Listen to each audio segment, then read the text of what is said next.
Today, Top 30 is the only company in the world able to design, produce, set up and manage a top-level competition. Everything within the same company. Everything with the trustworthiness and professionalism that an official competition requires. Everything. Top 30. Top 30. The heart of climbing. Hello and welcome to Kranj. We're back in Slovenia for the second and final time this year to bring you the last IFSC World Cup of 2012. Again, we're situated just a few kilometers away from the country's capital, Ljubljana, surrounded by 10,000 kilometers of forests, 2 alpine regions, 90 individual sport crags containing 4,300 individual routes. And remember, that's just within the country's total area, which is only 20,000 kilometers squared. So what about the lead season so far? It's been a very exciting year. We've seen some new and very promising faces moving through into the season. Eline Janicot amongst them, of France, who's currently in 4th place on the World Cup lead rankings for this year, her first year on the senior circuit. Jakob Schubert, who took the World Championship lead title earlier this year, is yet to win a single World Cup. And not forgetting, he's been disqualified twice, once during the finals. We've had finger injuries for both Maja Vidmar and Mina Markovic. Sachi Ama split his chin open and then came back to win at Briançon. We've seen 10,000 people seated under a sea of umbrellas for the Chamonix final. We've held events at high altitude. We've seen the World Youth Championships on a beach in Singapore and filled 17,000 seat arenas. Now we're here in Kranj to decide who is going to take the lead title for 2012. In the men's, there are 2 distinct events to watch out for. The first, Ramon Julien Poublanc and Sachi Ama as they battle it out for the first and second place overall slot. The second, between Jakob Schubert and Sean McCall, who are currently fighting it out for that bronze medal position. And it's close. There's very little between both of those groups. In the women's, it's more or less settled. But if Mina Markovic has a bad competition and Kim Jae-in takes gold here, she could still, even at this late stage in the year, pip Mina Markovic for that top place position. So, we've had a fantastic year so far. Even now, right towards the final push, it's still close. All that remains for me to say is welcome to Kranj and what promises to be a truly exciting finish for 2012 here on IFSC.tv.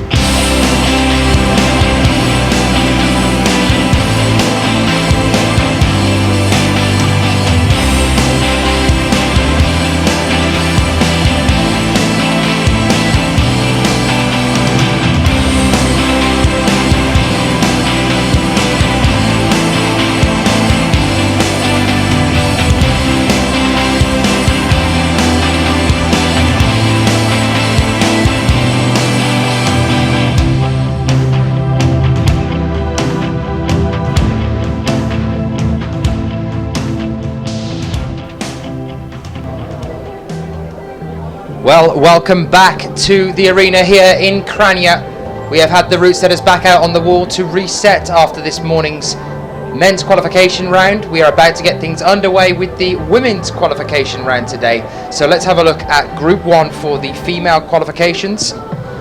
Here are the names that we are seeing today. Dinara Fakritinova, Mina Markovic, Evgenia Malamid, Andrea Ebner, Eline Janicot, Claudia Gizolfi, Katarina Porsche, Tina Johnson-Hafsas and Andrea Pavlinkova on just the first page. Christine Schranz on page 2, Lena Himpel. Akio Noguchi there as well, Maja Vidmar there, Johanna Ernst, Momoka Oda, Nikki Van Bergen. There is a video circling online of Nikki Van Bergen at the Netherlands national competition, pulling some very, very exciting moves. Have a little look for that. Tina Sterik there, Jenny Lavada, Kim Jae-in, another one to watch out for, Katarina Savin as well, Risa Ota, who's been doing quite well this year as well, Christina Stutz, and Yuka Kobayashi. Remember, this is just Group 1 on the female qualifications list.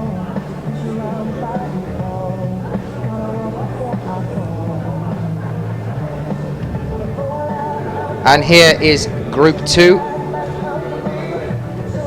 So yes, as normal, we split the athletes halfway down on the list, and each of the female athletes gets to climb both of the 2 routes. We're going to be in the middle of the wall this time compared to the men's 2 routes on either end of the wall. It's nice to see a lot of you signing back in. Welcome back. The results for the men's qualifications are up. If you want to have a little look at them, get over onto ifsc-climbing.org and you can have a look at how that's standing at the moment. I can tell you now that we have 13 equal first placements for the men, so half of the overall amount that we are taking through to the semi-finals have identical scores, and within them are the 4 gentlemen that I was talking to you about earlier, the 2 fights for the first, second and third place position on the overall World Cup rankings for 2012. Ramon Julien Poublanc of Spain, Sachiyama of Japan, Sean McCall of Canada, and Jakob Schubert of Austria. All 4 of those athletes have 2 tops from today.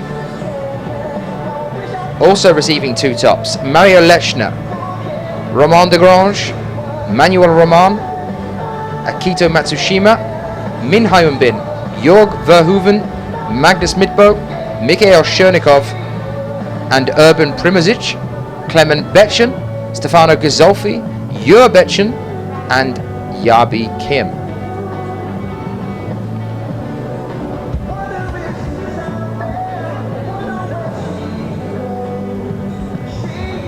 And the list goes on all the way down to 26, where the cut-off point is with John Henry Nilsen of Norway with a 29-point score and a 26-point score. Unfortunately, just missing out on making it through to the semi-finals then is Sebastian Helenki.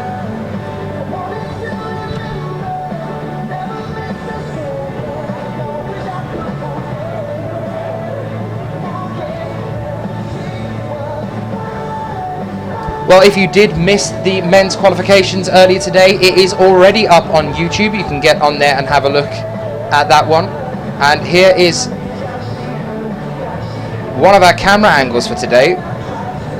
Got 2 guys right up in the rafters. There you can see Mina Markovic and Roman, the coach for Slovenia. And there they are. And they'll be showing you the top of the wall. But yes, you can get yourself onto YouTube already and watch the men's qualifications if you missed that earlier today.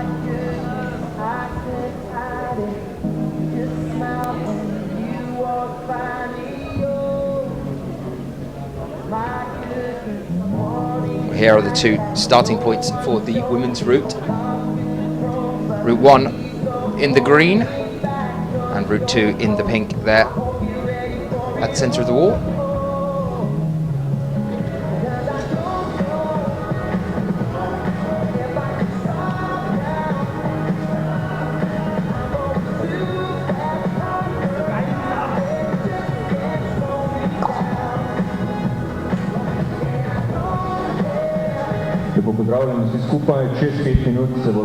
A little less on the women compared to the men. We had 46 men earlier today. We only have 36 female athletes competing here. And as I said just a few moments ago, the division for taking the overall lead World Cup title this year is a little bit more defined than it was in the men's. It's not quite as close, but there's still some possibility of changing that around here. Mina Markovic currently in first place with 630 points. Kim Jae-in in second place with 597 points. Johanna Ernst in third with 510. And Ellen Janiko in fourth place with 422 points. So still a possibility that that could change around.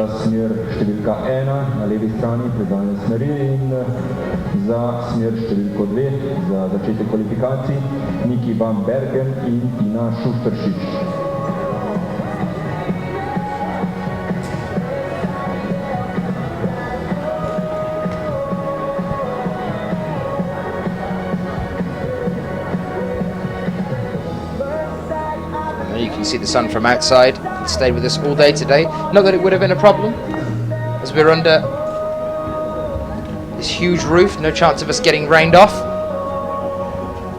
And as I mentioned before as well, it's a little bit different in Kranj. We have the semi-finals later on this evening as well, so do stick around for that. We'll be taking a short break and coming back to you at about 7:45 p.m. local time to us to start the semi-finals at 8 o'clock.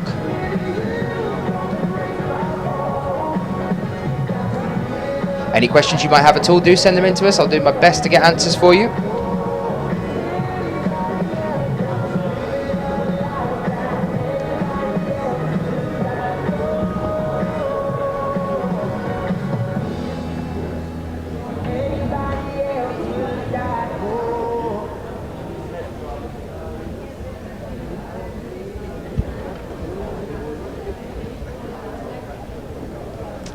So just a few minutes away now before we bring out our first two female athletes for the qualifications, and that will be Dinara Fakhridinova of Russia and Nikki van Bergen of the Netherlands. Here's the qualification groups yet again. 36 athletes altogether, split halfway down the middle, so that each of the athletes has a little bit of a rest before attempting the second route. Here's page 2.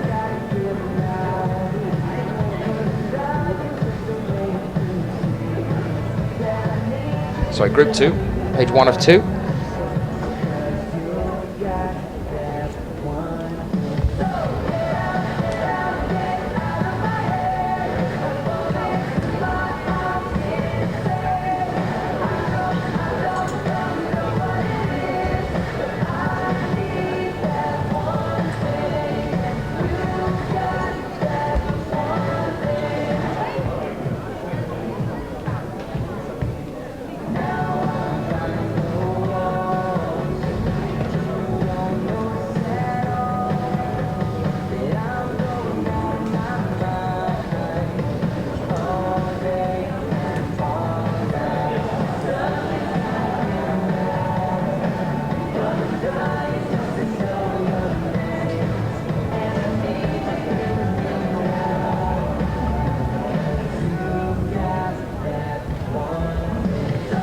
There are our first two athletes getting ready to come out for Group 2. There's Nikki van Bergen on the left-hand side, and there's Tina Susterik.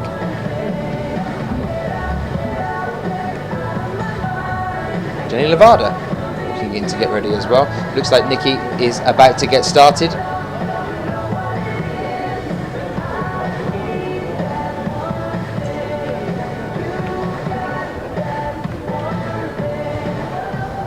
And there is Dinara Fakhridinova as well on the right-hand side for Russia.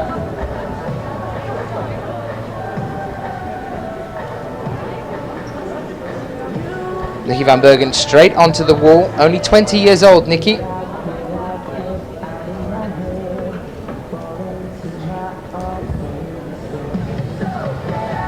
Her best results are still on the female juniors lead circuit.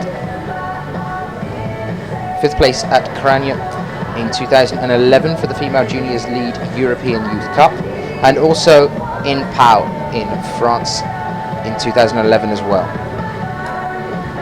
Highest result is a 3rd placement podium position for the female juniors lead European Youth Cup in Veliko Tarnovo in Bulgaria in 2011 as well.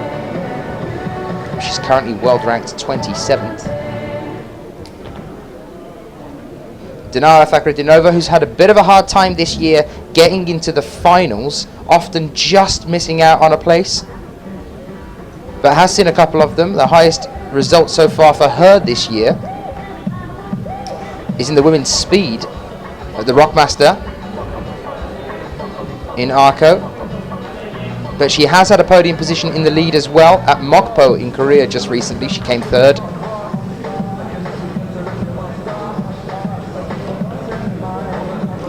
Only 19 years old.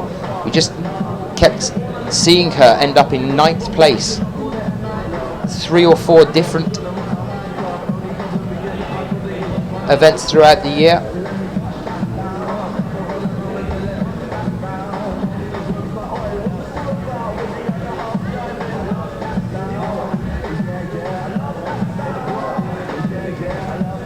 So, as I said earlier today, the head route setter has said so far that we are looking at 8 Bs across the board.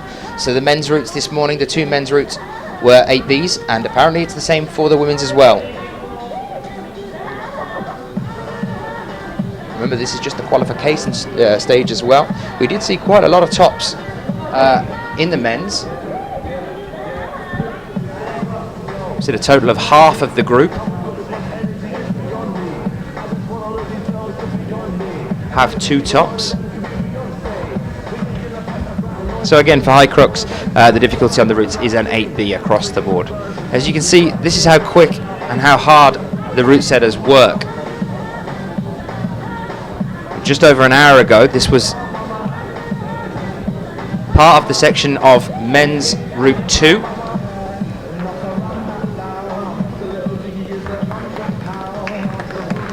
Unfortunately, that's Nikki Van Bergen coming down there. No top for her. No top so far, but she's still got another one to climb later on today.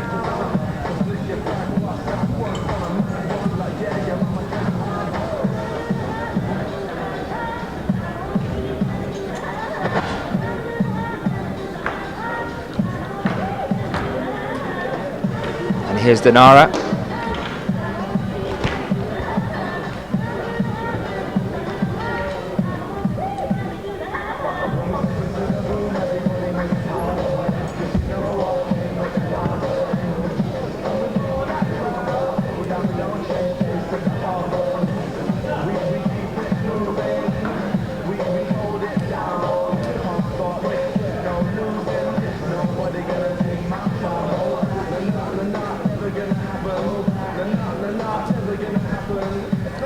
So she's roughly 4 moves away from a top here now. Just getting over that second roof.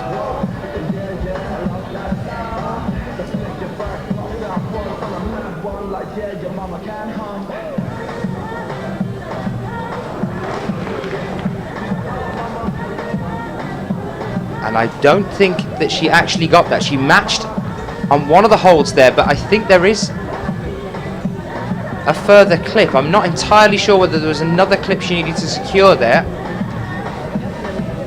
V smeri številka 1 se za svoj kvalifikacijski nastop pripravlja Mina Markovič, vodilna v svetovnem pokalu, medtem ko je Tina Šustršič v smeri številka 2 že začela svoje kvalifikacije. We are calling next one, Eugenia Malanič. We move on to our next athletes coming out. Mina Markovic now starting off on Route 1.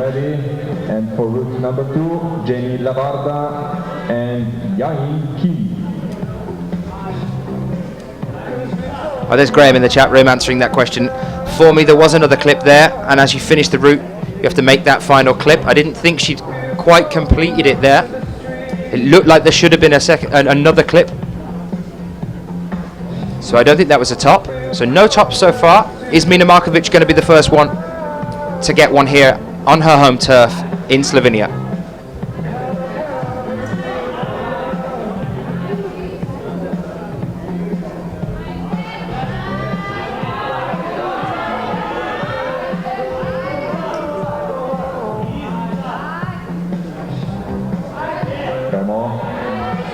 Very well executed. Little pop there from Tina Sosterzik.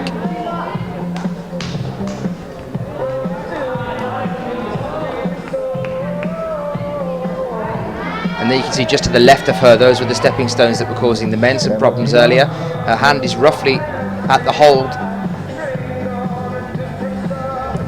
although it is a different hold that was causing the men to come off.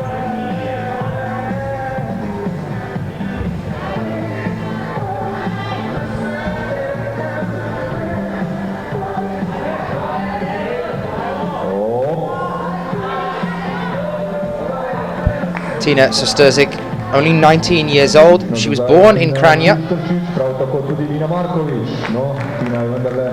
Unfortunately, no top yet on women's route 2. So we're here with Mina Markovic now. Moving up onto the first roof.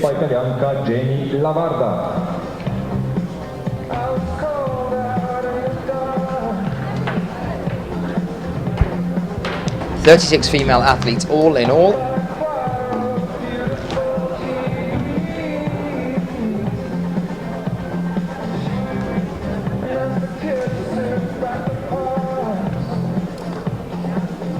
Mina Markovic, world ranked second at the age of 24. She was first at the end of the World Cup in 2011. She's currently first this year.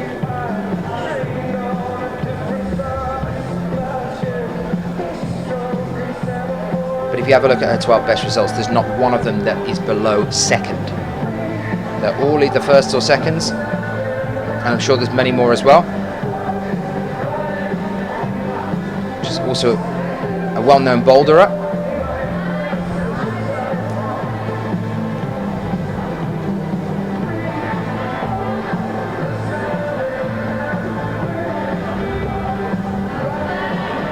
So Bjornsson there answering our question about Dinara.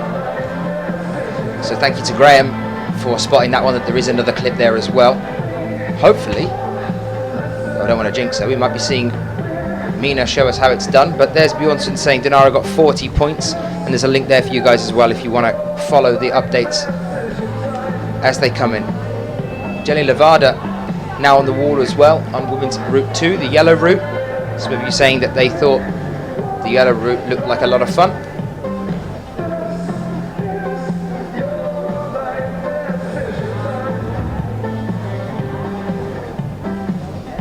If you are having a bit of lag, try clicking on the alternate version link underneath your video, and that should sort that out for you. Mina now getting around the second roof. Mina has to do well at this competition to hold on to her first place lead World Cup ranking for this year. Jenny Levada's had a very up and down year.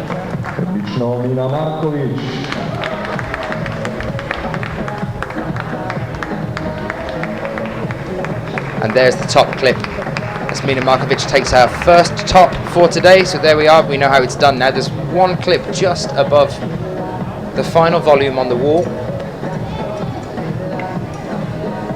And we are here with Jenny Levada now.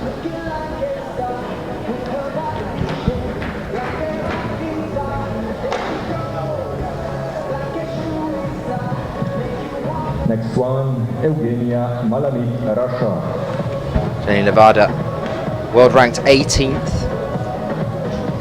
She was 10th at Xining in China this year. She came 12th at the World Championships in Paris. And 4th at the Rockmaster in Arco this year.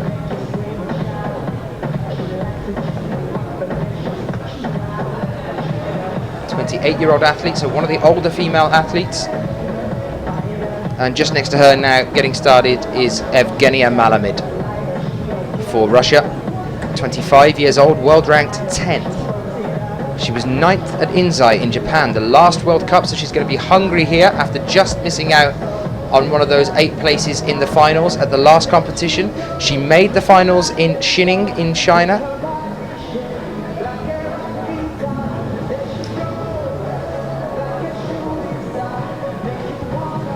She also made the finals at the World Championships in Paris earlier this year.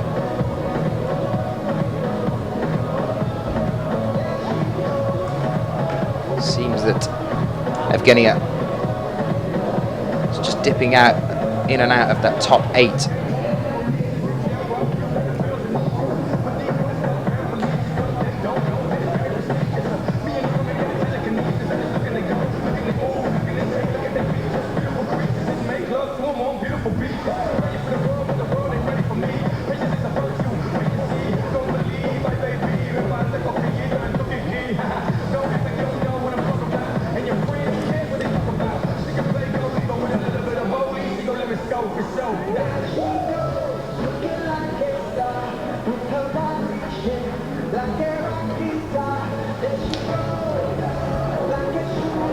Jenny Nevada taking her time here.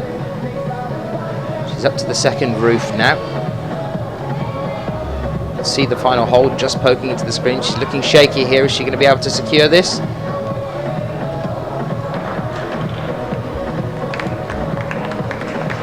Fortunately not. So if you are joining us, welcome back. We are still here in Kranj. Our second broadcast of the day for the women's qualifications, and we have another one to come after this later on this evening for the semi-finals, which will be today. If you missed any of the earlier coverage from this morning, you can get yourself onto YouTube. It is online already for you to go and watch the men's qualifications.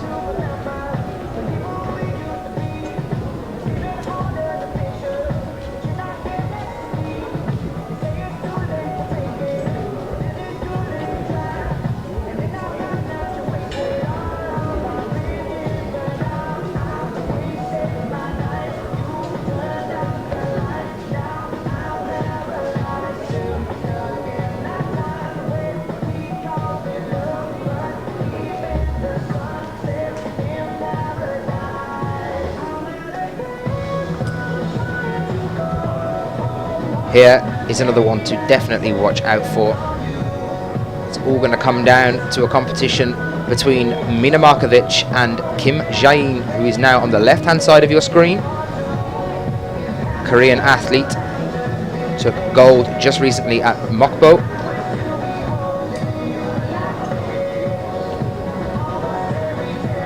She was the overall winner of the World Championships in Paris earlier this year.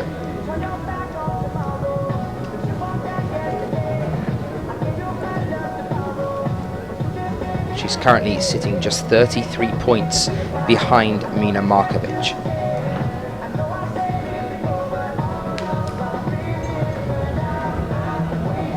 Meaning that for her to win the overall lead World Cup season,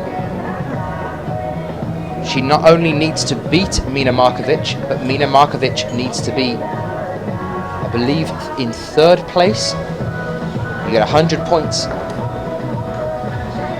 for taking gold, 80 for taking silver.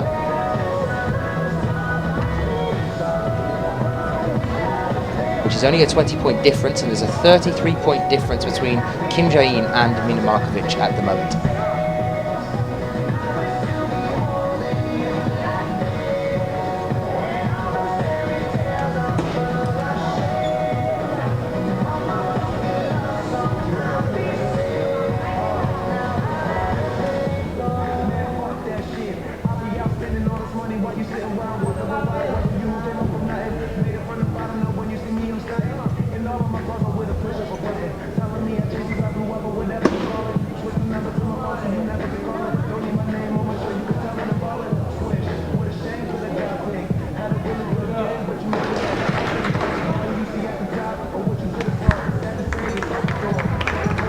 Well, unfortunately, just before the top, very close to where her teammate Dinara Fakhridinova came off, we lose Evgenia.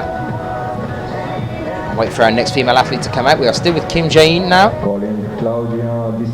Past the first roof and moving up to the second.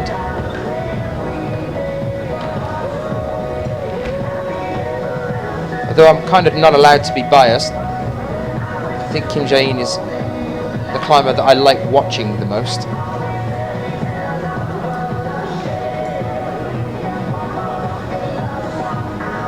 Very smooth, very natural style.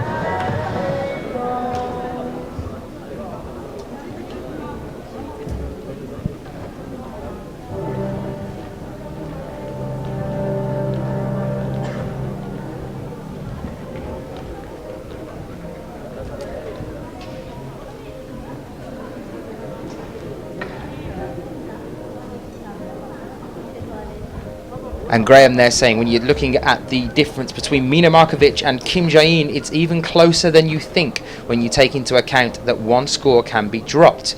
So yes, I was talking to Jakob Schubert earlier about that when he came up and had a chat with us, saying that On paper, it looks like the difference between him and Sean McCall is only 11 points.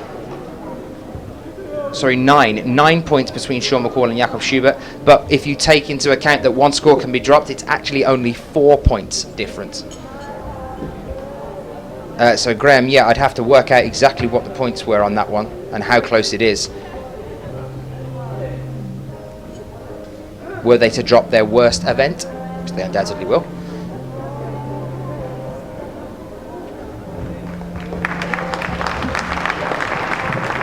And there is a top for Kim Jae-in. Our second top. Following straight after Mina Markovic. And remember that it's all going to come down between the two of those athletes. It's Mina Markovic and Kim Jae-in digging their toes in and pushing to take the title.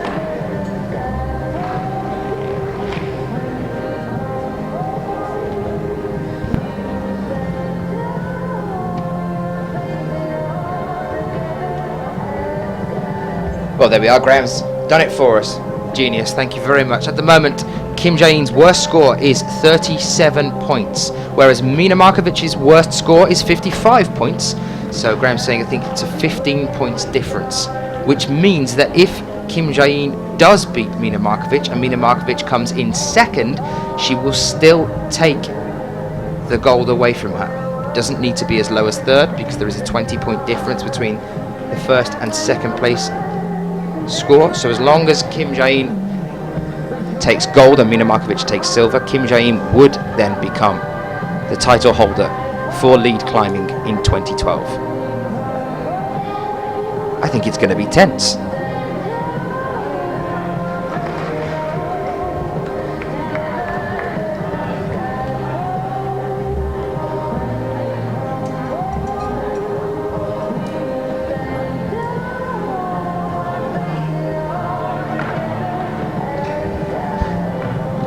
And as we now watch Tiaza Kalan, and unfortunately Andrea Ebner just coming off the wall.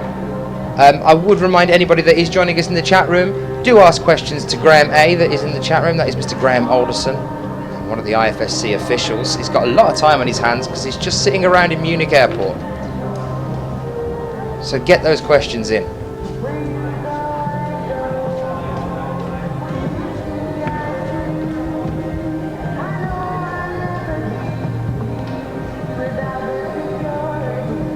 Another Slovenian athlete now, Tiaza.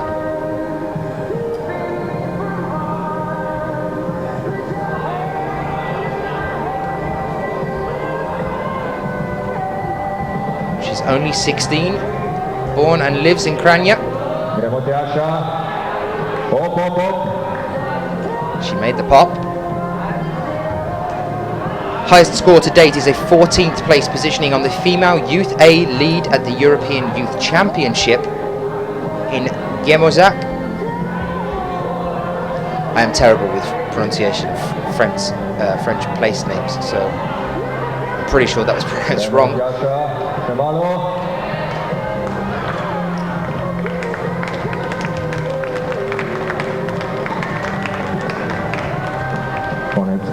Kvalifikacijskega plezanja za Tjašo Kalan. We are calling next two competitors. And here is the lady that I was talking about just earlier when we came live to you guys, Ellen Janiko. She's in 4th place on the World Cup lead rankings for 2012. At the end of her first year moving on to the senior circuit. A new rising star in the world of lead climbing.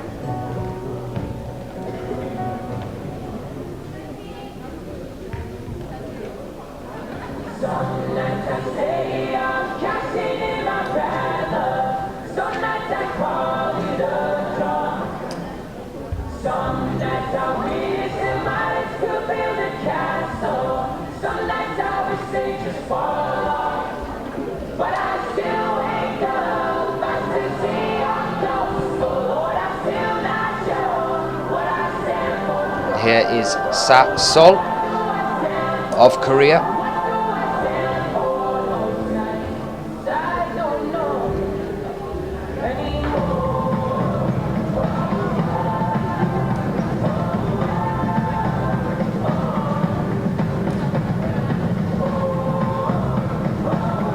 Two routes come quite dangerously close to each other, actually. Sassol is just literally underneath Ellen at the moment. Ellen moving up over to that butterfly you can see her moving onto now.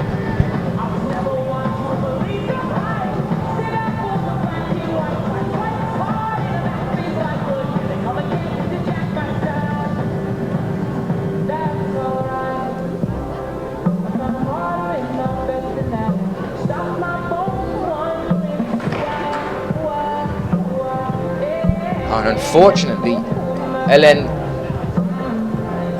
coming off on what I think is the earliest point we've seen a female athlete on Route 1 come off so far. So she's definitely going to need to do a lot more on her second attempt.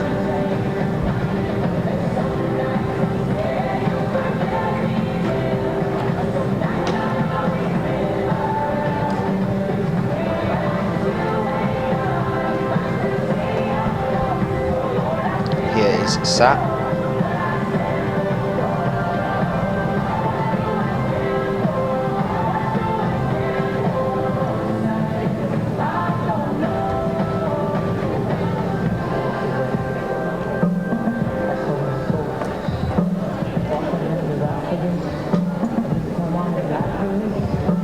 Calling Risa Ota, Japan, for route number 2. Sa is only 18 years old. She was 4th at the Female Juniors Lead World Youth Championships in Singapore earlier this year. We were there. She also competed in the speed there and came 14th.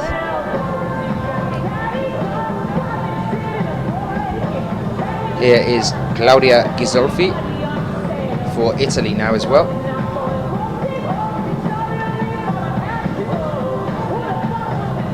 Prizes for anyone in the chat room who can guess who her brother is. Oh, and unfortunately, Sa Sol just coming off underneath the second roof there.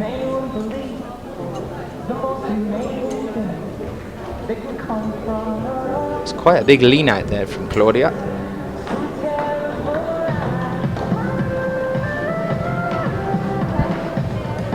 Well done, Rob. 10 points. So out of the two routes that we've got in front of us so far, both of which are supposedly 8Bs, which is looking like the more interesting one to climb from your angle? For me, I'm thinking it's the yellow one. Not that I'd get off the floor.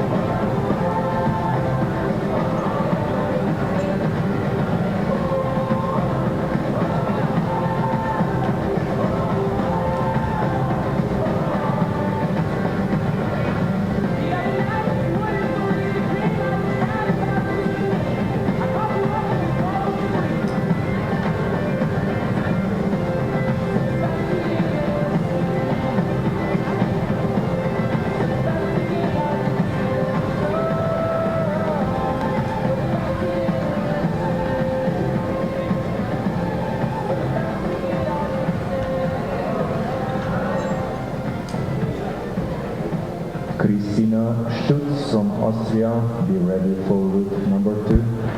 So, as we are joined by Katarina Savin, just to do a drop mention, and I won't do lots of these, but I think it's about time we did it again, about Sport Climbing 2020 on Facebook. You can get there by www.facebook.com/Sport Climbing 2020. And at the moment, we are sitting at 10,555 likes. I'm going to set you guys a new target for the end of the year by tomorrow night when we finish our last IFSC World Cup for 2012. Let's aim for at least 11,000.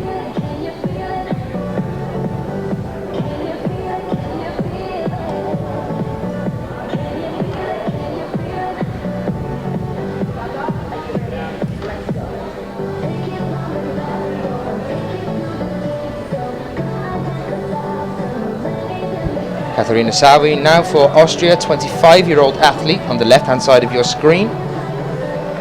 best result to date is a first place position at the Women's Bouldering World Cup in Moscow, but that was in 2008. In terms of her year this year, in 2012, on the bouldering circuit, she has made it into the finals once so far this year, and that was in Innsbruck. She came 5th. So we only take 6 through to the final in bouldering. She was 7th in Vale and 9th in Munich.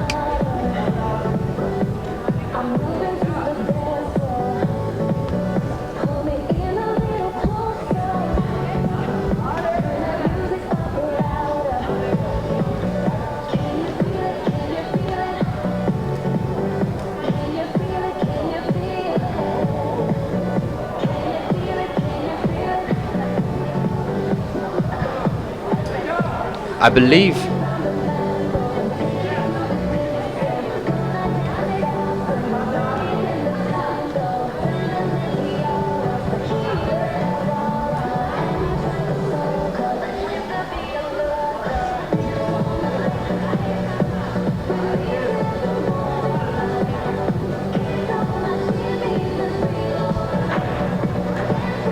unfortunately Katharina Sabin comes down, but I believe that Katharina Posch is now on the wall as well, so we'll be going to her very shortly. Shout out to Sheila and the gang. Sophie has now finished her homework. She was demanding fun facts earlier, refusing to do her homework.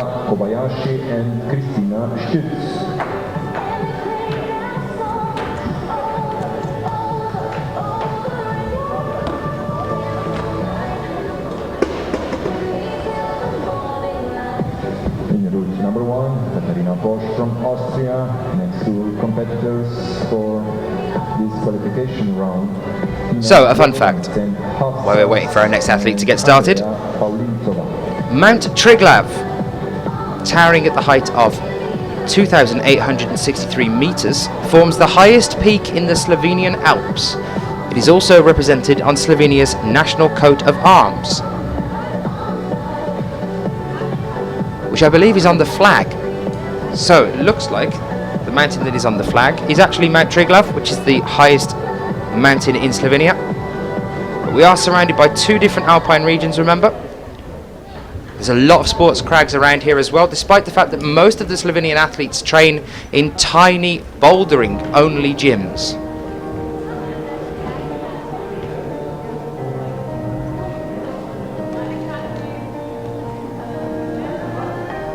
And there is Katharina Posch. Now on the right hand side of your screen, another one of those new up and coming athletes, still competing, or was this year, on the World Youth Championships.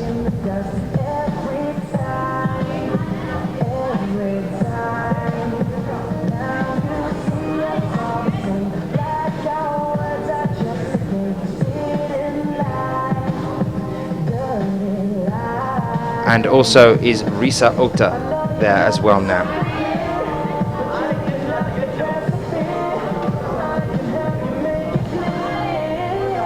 Graham saying that they should go to Sheffield because there's a massive bouldering wall there. Do I know what it's called? I don't think I do, Graham. I think I've forgotten the bouldering wall that's there. I'll try and think of it in a minute. Sheila making an interesting point about the Austrian results at, again, I'm going to try and pronounce this as best I can, but it's a French place name, and they are my Achilles heel. Gemoza, that's as best as I can do, but the European Youth Championships, all 3 female golds in the lead. That was for the Austrians, and 1 in the speed, and then a gold in the boys as well.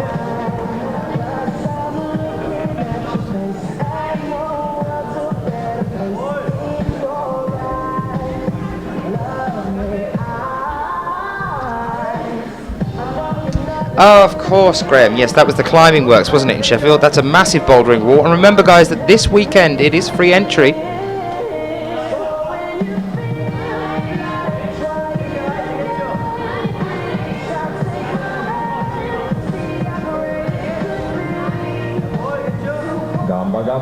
I mean, you have to pay to use the wall, but it's free to get in.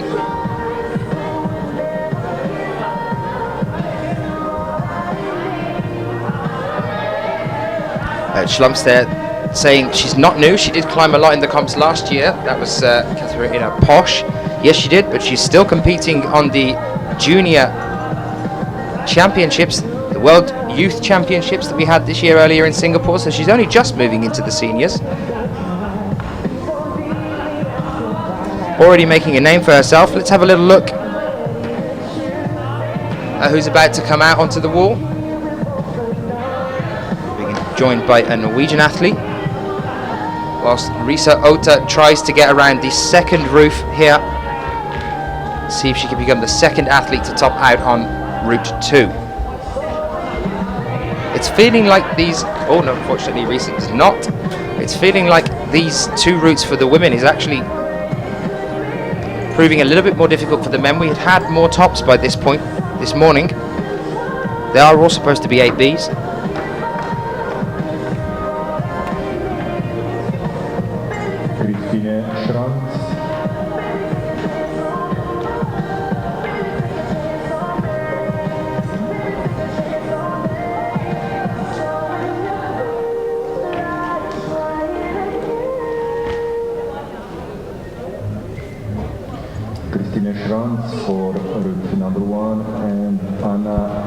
So Tina Johnson Hafsas for Norway now on the wall, next to Christina Stutz.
We are still with Tina Johnson Hafsas around the butterfly. You can see there that collection of volumes.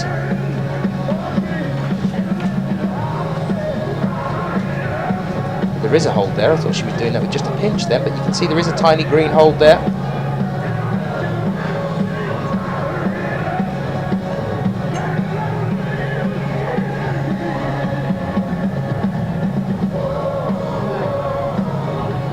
Come on, Tina.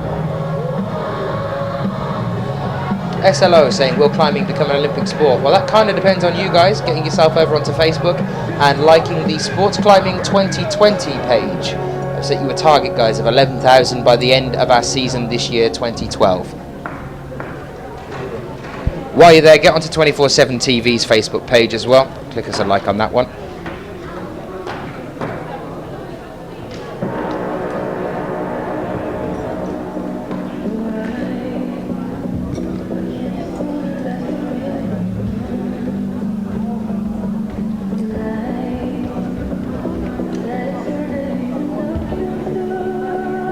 Mike has actually just said that he's going to be banning people that don't go over and like the Facebook pages.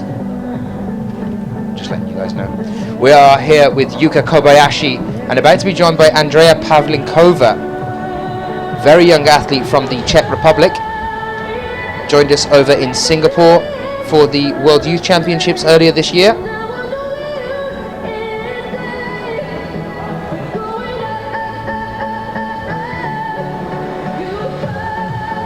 She's only 16 years old, Andrea Pavlinkova. We are here at the moment, you can see both of them next to each other there, but there's Yuka Kobayashi on the right hand side on the yellow route.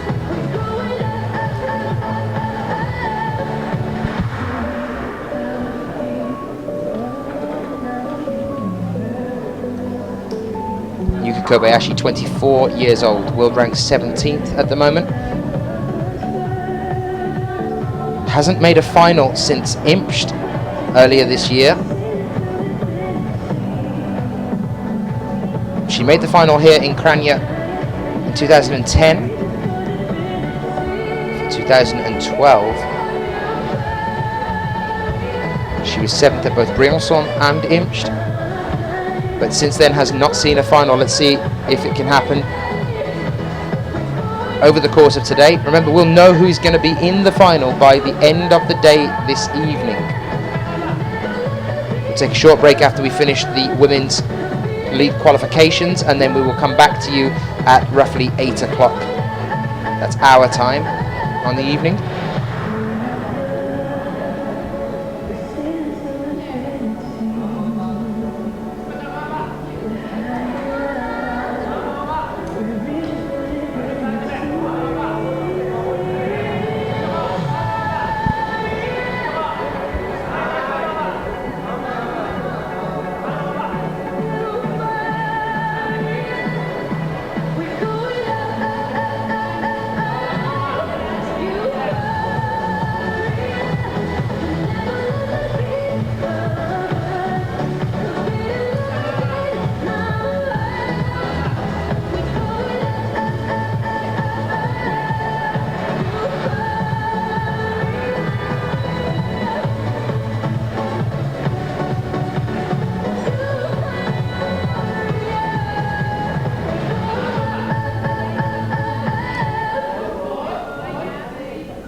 Unfortunately, Andrea Pavlinkova being beaten back down the wall by the butterfly.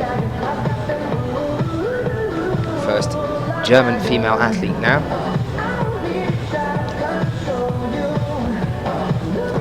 If you did miss the men's qualifications earlier today, remember you can get onto YouTube and watch them on there.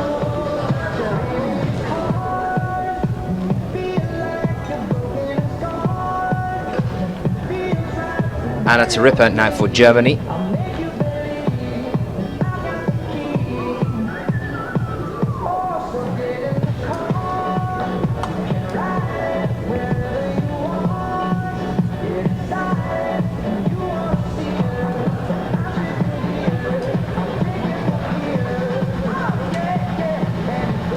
Just another reminder for you guys as well that unfortunately, even though this is our last IFSC World Cup of the year, there are some exciting events coming up in the interim. On the 1st of December this year, there is the La Sportiva Legends Only competition.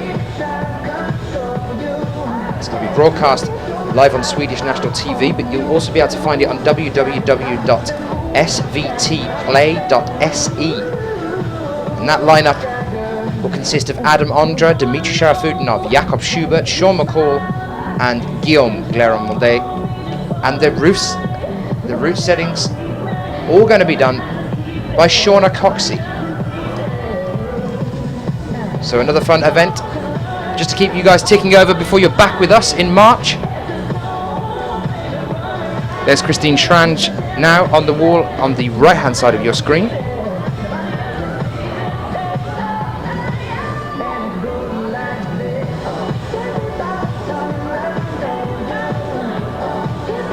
World ranked 16th. She's been as high as 8th place before. That was on the World Cup rankings for 2011. Came second at the Rockmaster at Arco this year.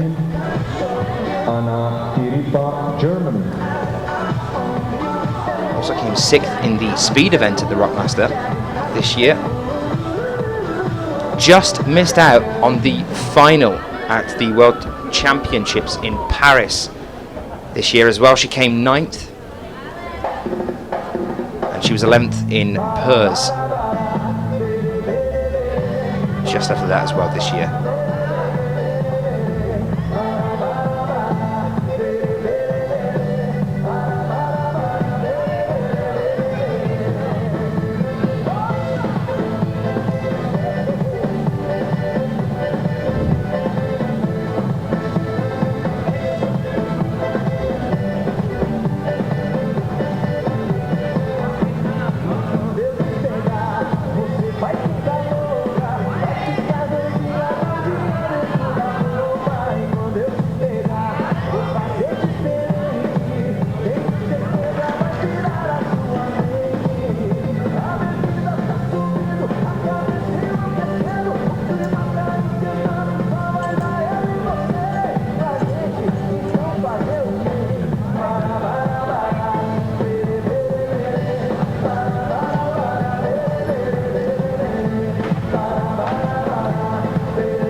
Kranj looking very controlled at the moment, very concentrated.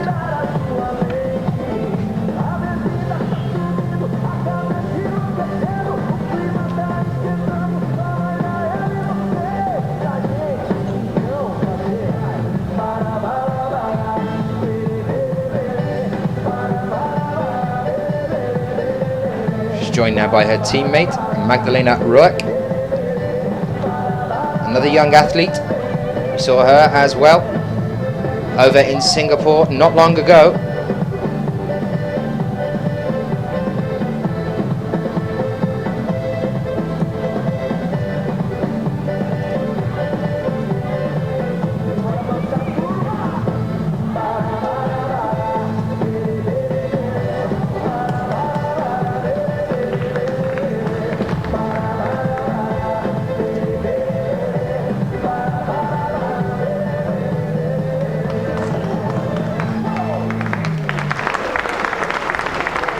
And there was a top for Christine Kranj. I was going to say it looks like she's going to make a top here, but I thought I didn't want to jinx her.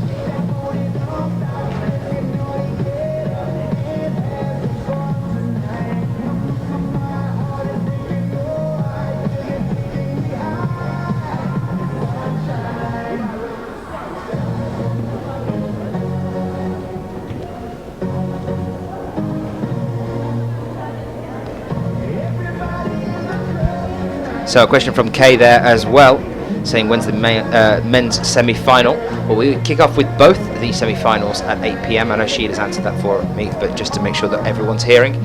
That's local time, by the way, guys. So that's 8 p.m. for us.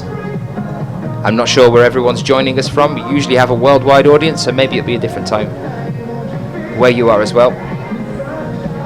Magdalena Roig now, just getting above the first roof. Can she match what Christine Kranj just did? So it's going to be a very positive start for the Austrian girls. With number 5, Magdalena Roig. Be ready for route number 2, Rebecca Stotz and Barbara Bacher. And for route number 1, Amanda Rochner and Maria David Sandbu.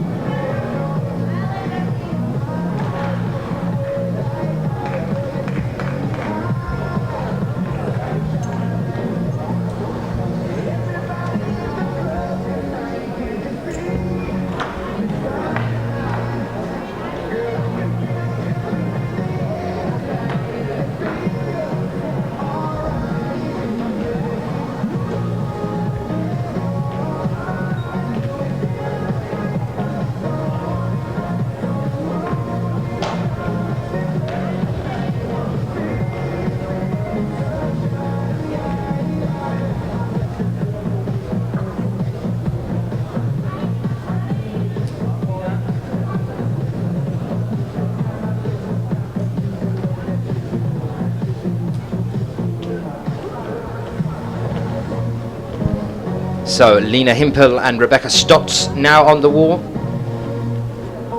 for Germany and Switzerland. Hello to Tillen joining us in the chat room.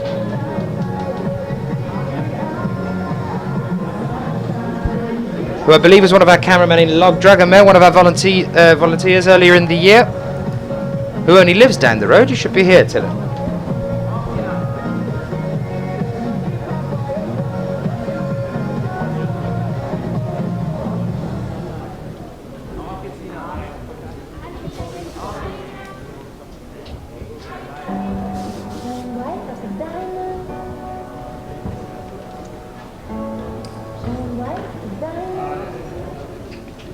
Lena Himpel for Germany, 17 years old.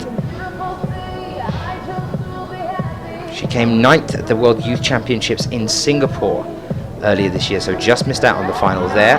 She was 8th at the Female Youth A-Lead European Youth Championship in Gemazat in France this year, so she stepped up a place each time there, making it into the finals there.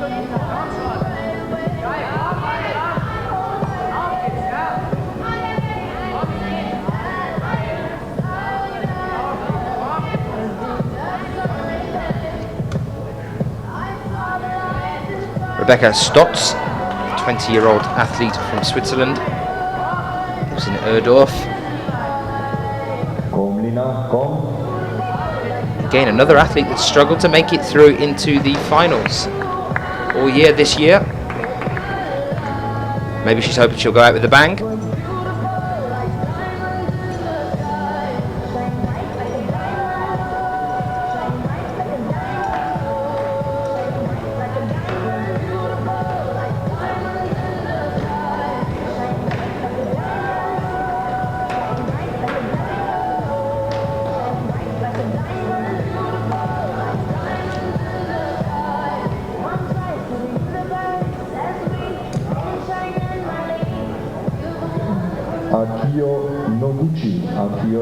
There you can see the constant tension in the arms that these athletes have to go through.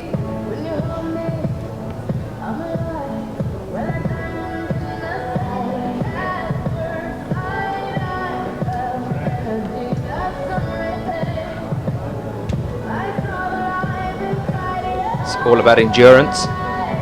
Here's Rebecca Stotz making her way up onto the second roof here.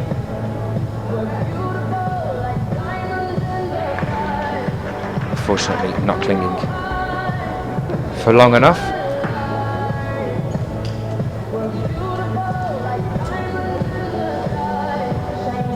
Well, if you are just joining us, welcome. This is the women's qualifications round at Kranj, the last IFSC World Cup of 2012.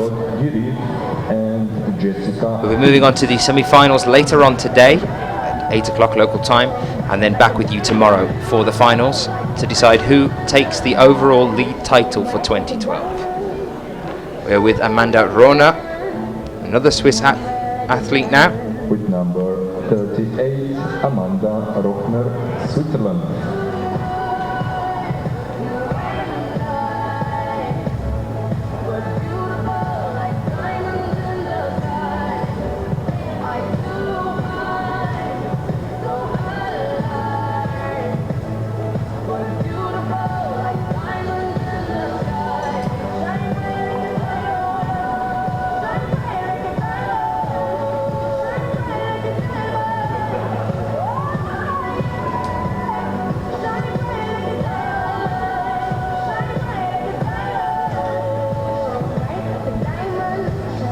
We are also joined now by Barbara Backer, the Austrian climber. She's on the left-hand side of your screen at the moment. Sister of Sabine Backer.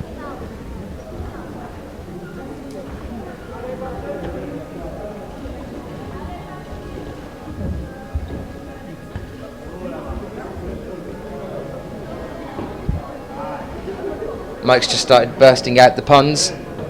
Shall we back Barbara Backer to get to the top? Let's back her. Come on guys, let's back her to get to the top.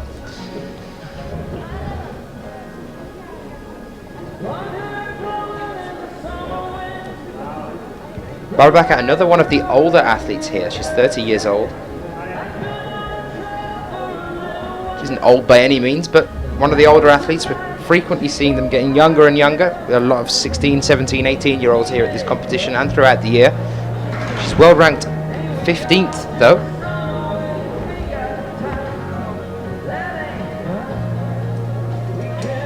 She's been holding on to around that place since 2010. She was 17th at the end of 2010. She went up to 12th in 2011. She's currently sitting in 15th on both the World Cup rankings for this year and the world rankings. Made the bouldering final at the World Championships in Paris earlier this year as well.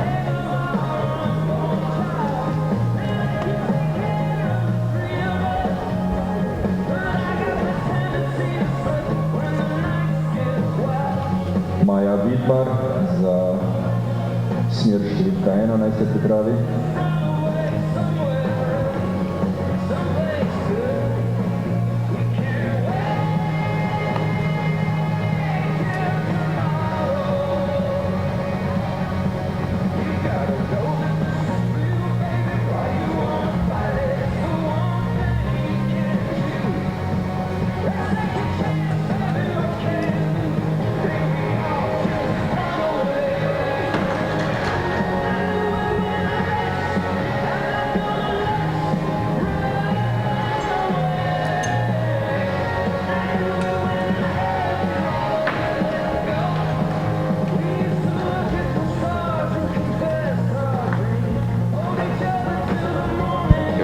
Davis Sandbu, the 20-year-old athlete from Trondheim, world ranked 45th.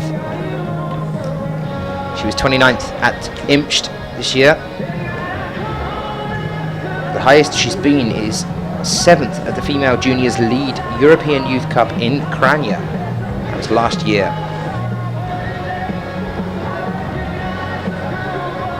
And that's within a year ago. She has had a couple of 4th place positions, one at Pau and one at Munich, but again both in the female juniors lead, and one in the female junior lead, one in the female junior boulder competitions. That was in 2011. And here is Charlotte Durif.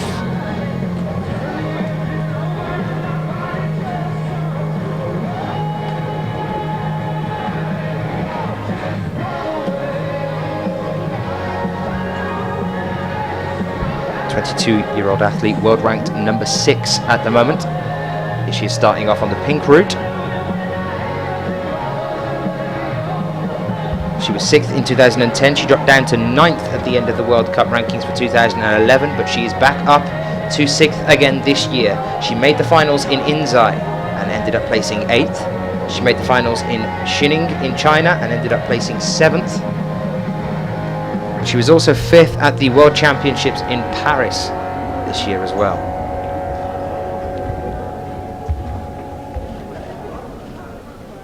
Only podium position for this year is at Briançon. But she came first at Chamonix in 2010.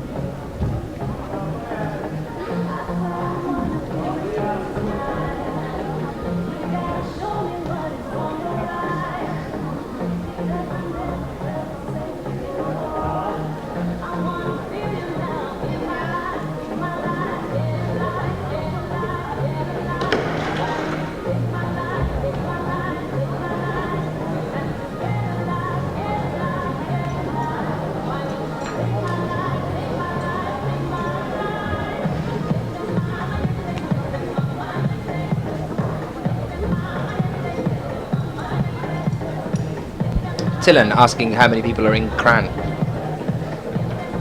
I'm not sure whether he wants the total population of Kranj or whether he wants the population of the venue. At the moment, there's not many people here. It will start to pick up as we move through to the semi-finals this evening, no doubt. And I do know that the final, we're at capacity at this hall, so it should be absolutely ram-packed. I'm guessing, Sheila, you're asking whether Sasha that's climbing today is Sasha the Julian.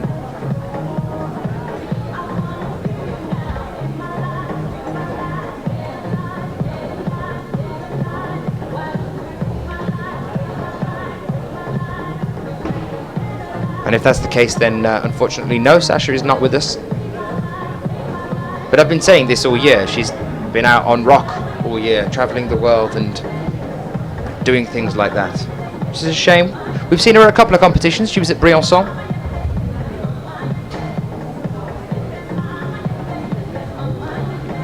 But no, Sheila, sorry to disappoint, she's not here.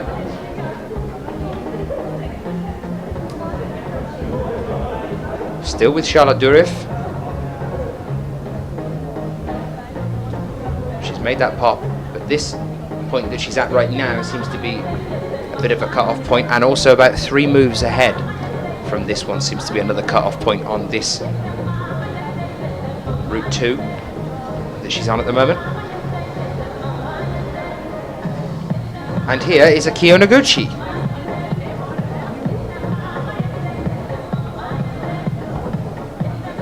With a lean out.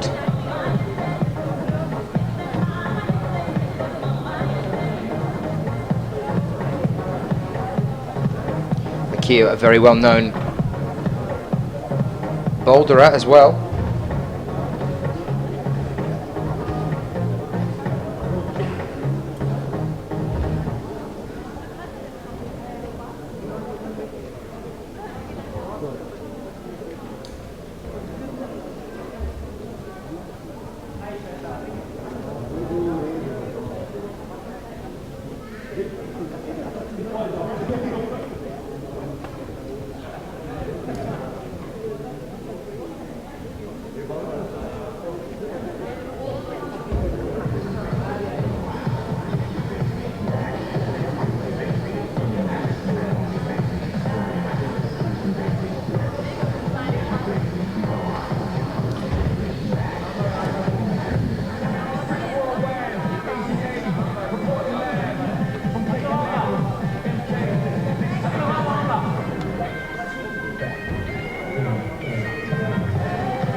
Akio Noguchi now above the first roof so far.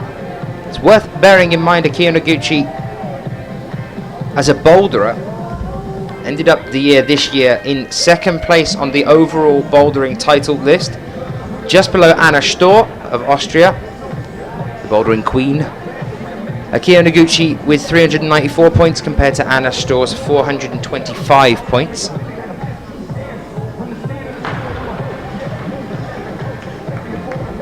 Unfortunately, we lose Charlotte Durif on the 2nd roof there.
There is Akio Noguchi showing you just why she ended up the bouldering season in second place on the World Cup rankings.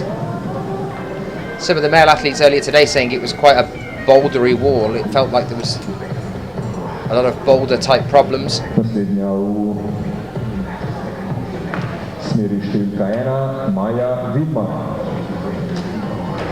We're about to be joined by Maya Vidmar, although that's not her at the moment.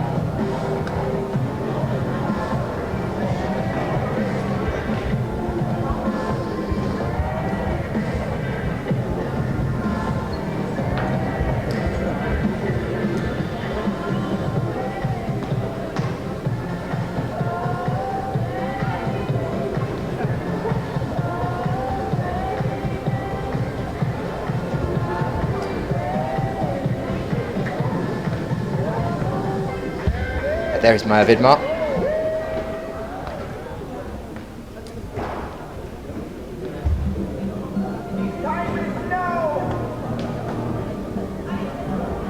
On the right hand side of your screen there. Another lead climber that trains at a boulder only gym.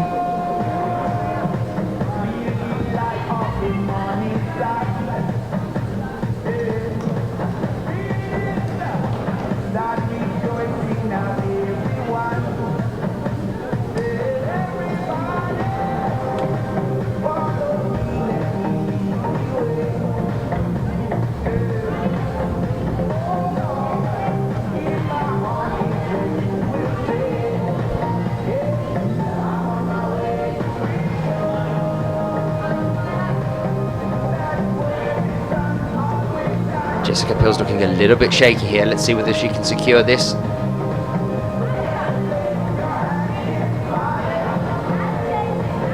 Is she going to hold on here? Unfortunately not. Remember, she is only 15 years old, Jessica Pills. She's currently ranked on the world rankings 61st. She took gold in the female youth A category for lead at the World Youth Championship in Singapore this year.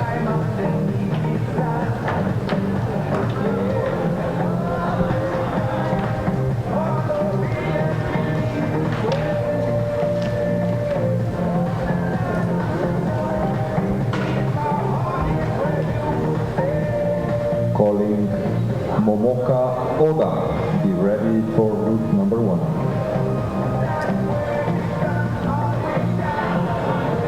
Remo Maya.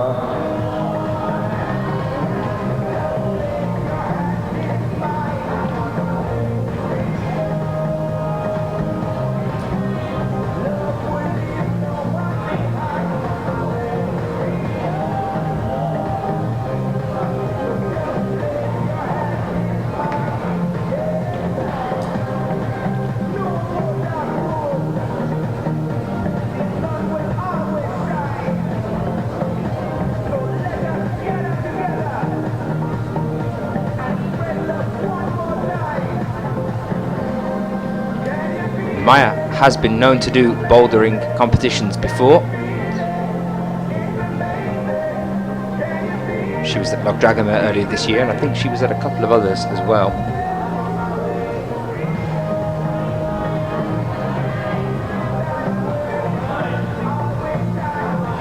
Based on how well Akio Noguchi did a few moments ago,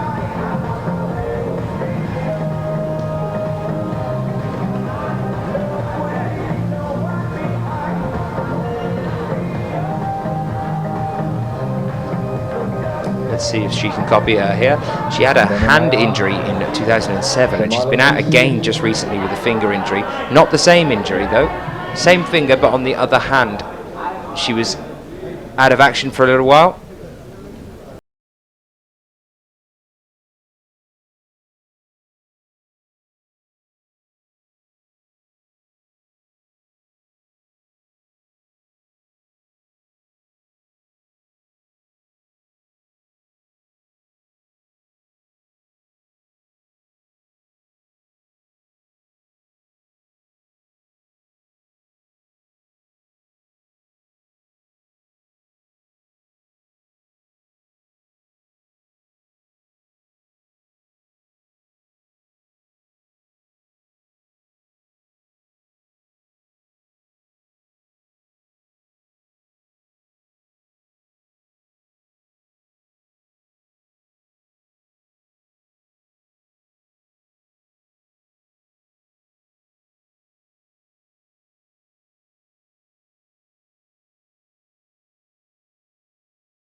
the top group of our athletes. But she also recently just took her first gold since 2011, and that was at Xining in China.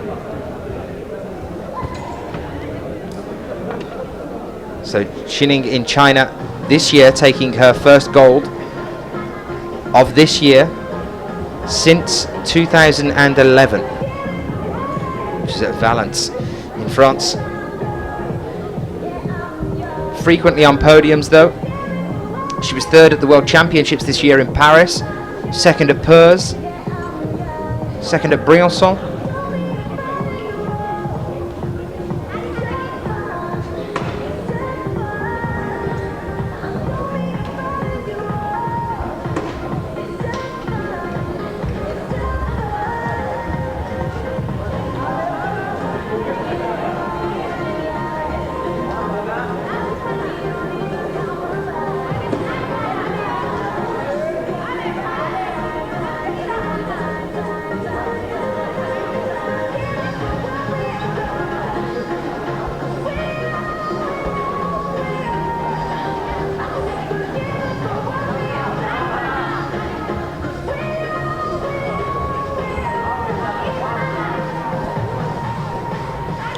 Well, here's Hannah Beer of Germany on the left-hand side as well.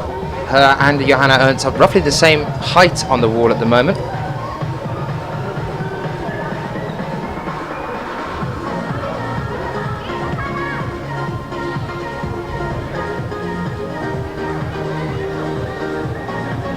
Hannah Beer, only 16 years old. She was 8th at the World Youth Championships in Singapore this year. So she made the final there. A lot of results on the female Youth B and Youth A lead competitions for the European Youth Cups as well throughout 2011. There's Johanna.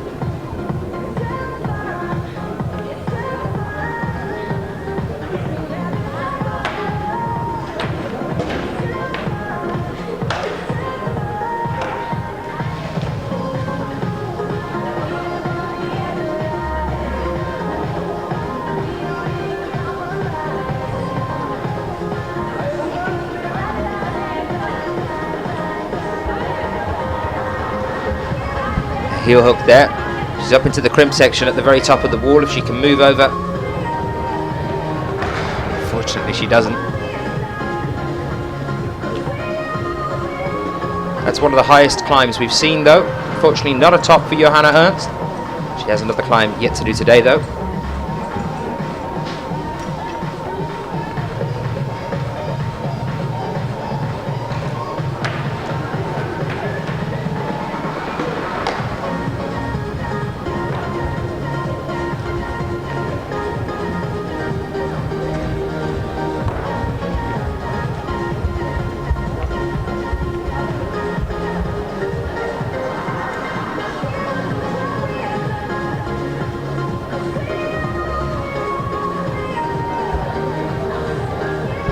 Well, you're joined now by Momoka Oda, the World Youth Champion from Singapore.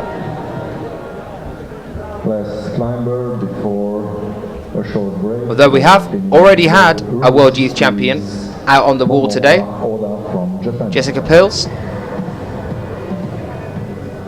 And we've also had one out in the men's competition earlier today as well, Sebastian Halenke. Momoka Oda took gold in the juniors there in Singapore.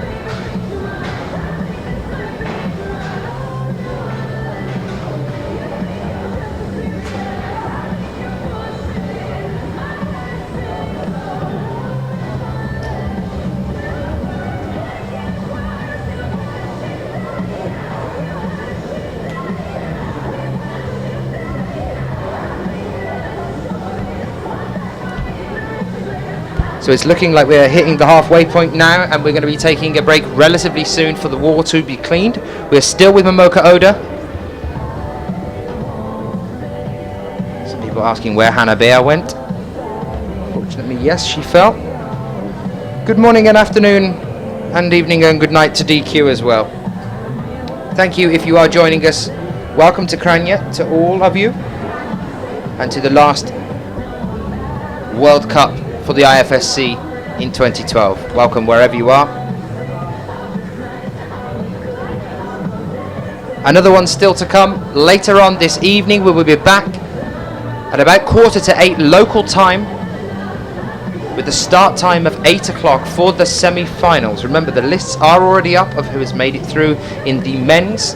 You can get them on ifsc-climbing.org, and very shortly we'll know who in the women's is making it through to the semi-finals. So Kranj, a little bit different to normal competitions. We're having the semi-finals on the same day as the qualifications. I'm very well, Dylan. Thank you for asking. Do come and say hello tomorrow. So Momoka Oda hitting the first roof here now. She's about to start traversing left onto the butterfly. Doesn't look much like a butterfly from that angle. Does from where I'm sitting. There you go. So she's just getting around the first roof section. Pausing to shake out her arms before carrying on.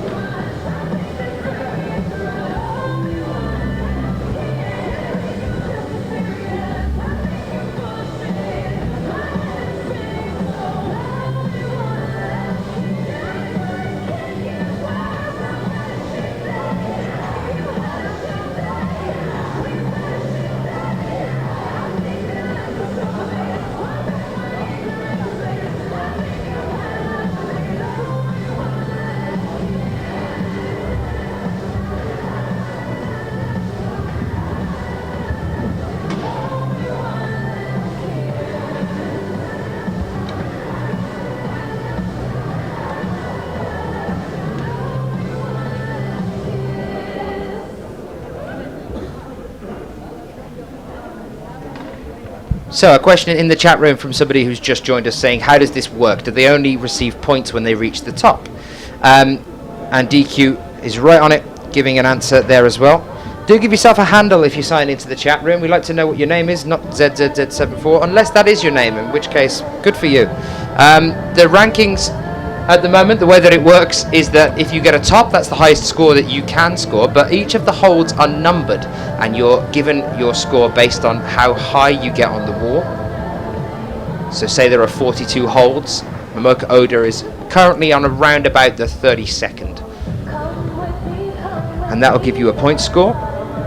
So yes, how high they get up on the climb. In the qualifications, they'll do 2 climbs. So in a minute, we're about to switch around.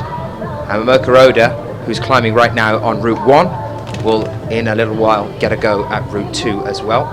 And we take the highest ranked from those 2 scores, the highest ranked 26 of them. We have 36 female athletes competing here in the qualifications. We take 26 of them through to the semi-finals, and then we only take 8 of them through to the finals. And again, it's graded in the same way. So hopefully that answers your question. Some support coming in from Momoka. Hello, Gonzalo, joining us from Chile as well. There's a top for Momoka Oda, and that marks a cleaning session now from the route setters.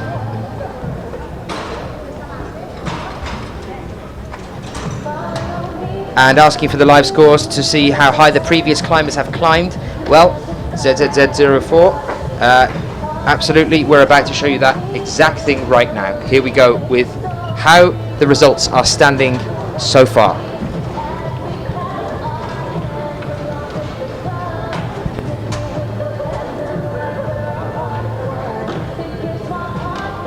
So it's Group 2 that we're going to show you first. Here they are. These are the scores as they stand at the moment. Remember as well that if you are looking at previous scores, you can get yourself onto ifsc-climbing.org, and all of these scores are logged there as well. This is Group 2 first, and in a moment we'll show you Group 1, and while these walls are getting cleaned, I'm going to leave you having a look at how the results are standing so far. We'll be back in just a moment.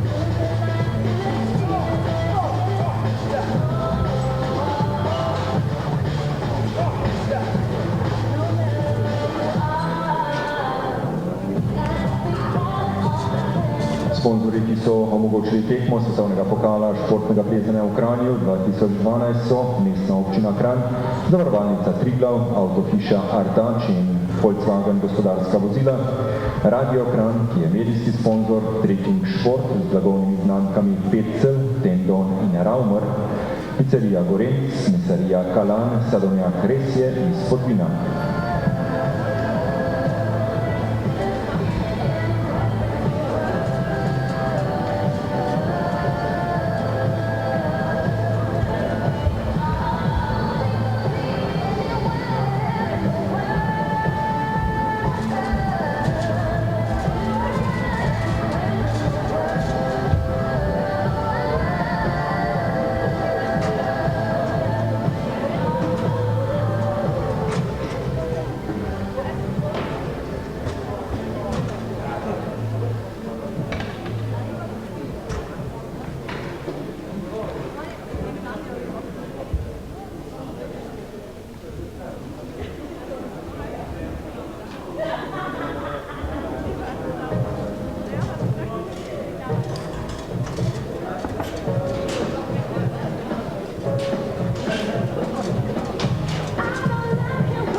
So those are the results as they stand at the moment. Not long now before we start on the second set, with the female athletes switching round after the wall's been cleaned and making another attempt. While we are waiting for a few moments, any questions you might have, send them in to us. I will do my best to give you some answers.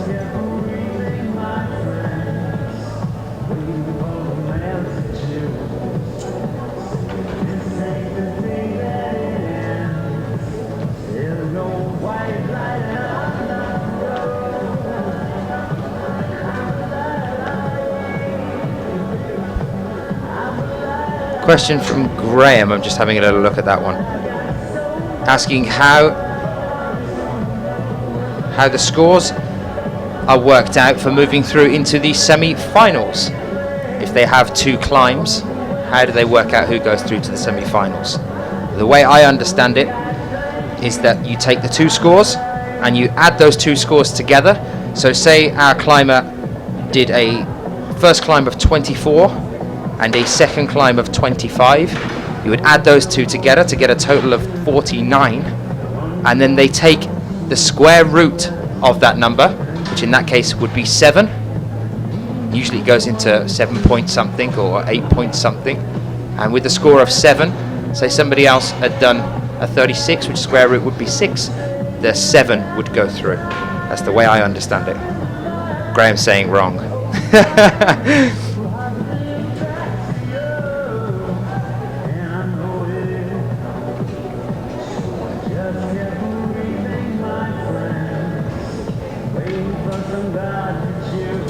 Graham, enlighten us.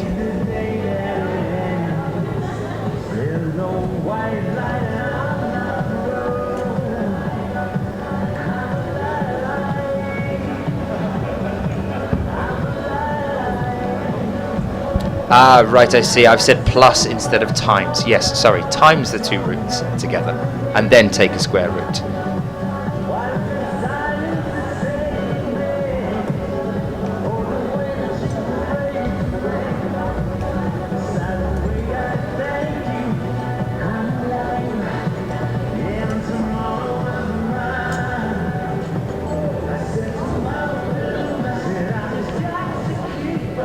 So yes, apologies for that. It's not plus, it's times. Times the 2 roots together, then take the square root. That's how we get the score of who is going through. Somebody was saying as well, it looks like if Mina comes in second place, it's enough for her to take the title home. Actually, we were talking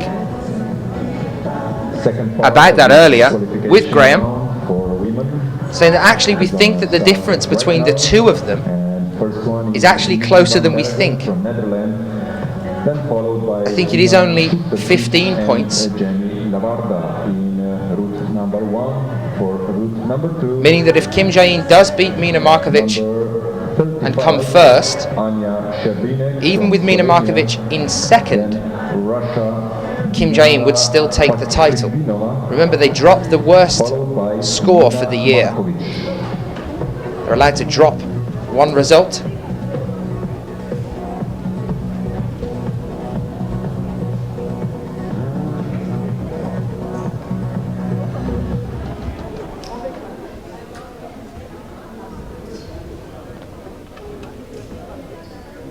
Sorry about that, the cameraman just on a bit of a break there. Well, here we are back with our next set of climbers.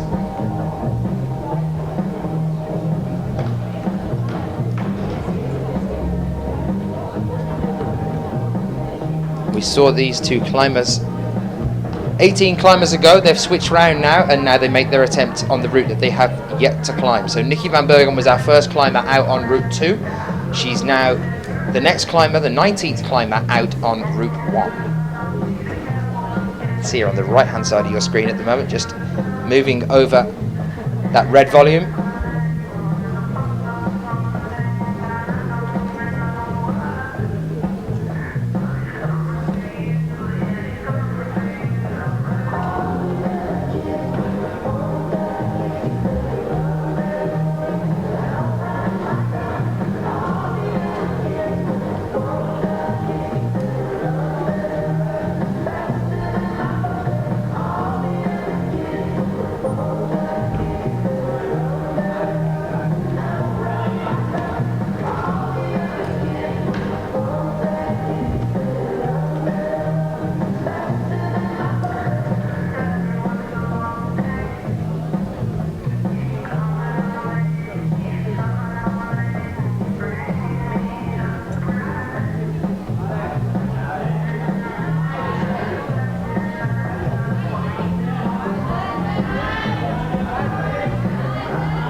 Graham's saying the climbers are very close there. They were very close there. It's something I spotted earlier, actually. They go up right next to each other. These two routes are in the center of the wall. And they run kind of almost parallel for a while, and then they almost cross before going away from each other. We've had a couple of points where we've had a climber directly above another climber.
Unfortunately, Nicky van Bergen not quite making a top there.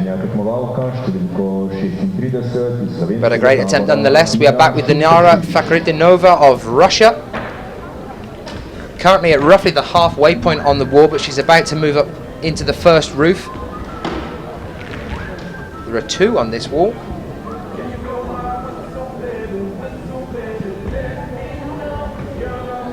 Calling Yai Kim Korea for route number 1, please.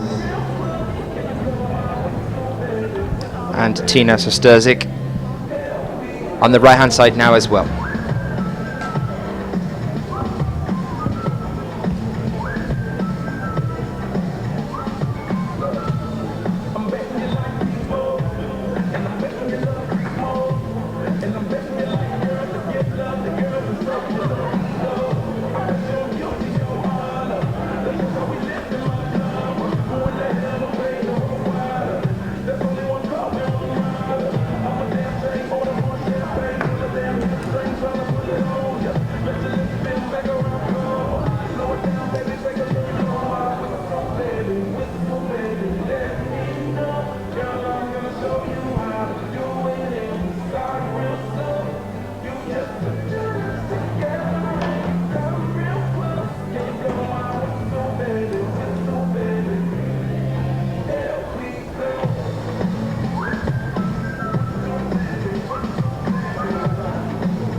Gremo Tina, malce cu spodbude za Tino.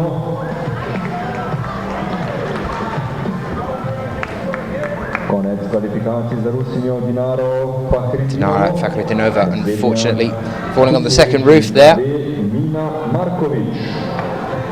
Be ready, And we are about to be joined by Mina Markovic, who has topped one of the routes already today. If she can do the same thing again here, she's really putting the pressure on Kim Jae-in before her second climb to match her as well. Gremo Tina, še malce spodbude.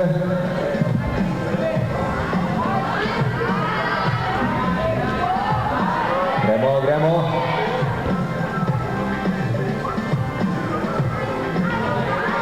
Še malo spodbude, gremo Tina, vse bo šlo. Odlično.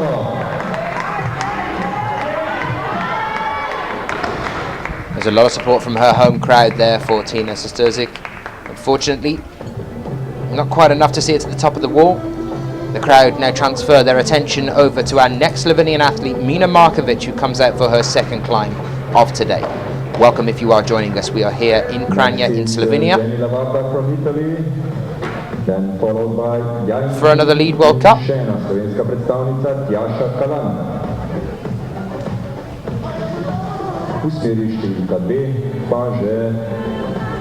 V drugem kvalifikacijskem plezanju Mina Markovic, Slovenija.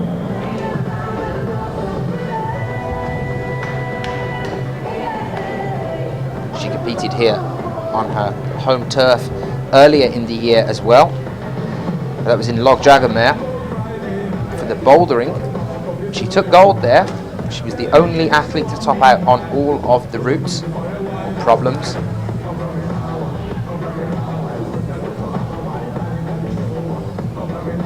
Let's see if she can repeat the same thing here and hold on to that first place position on the Lead World Cup rankings so far this year. If she can do that, she takes the title.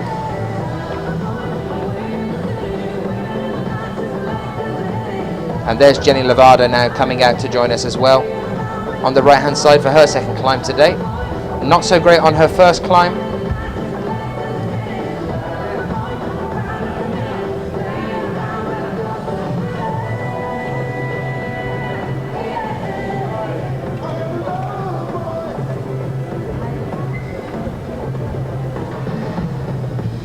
That she's got to pull something out of the bag here if she wants to secure a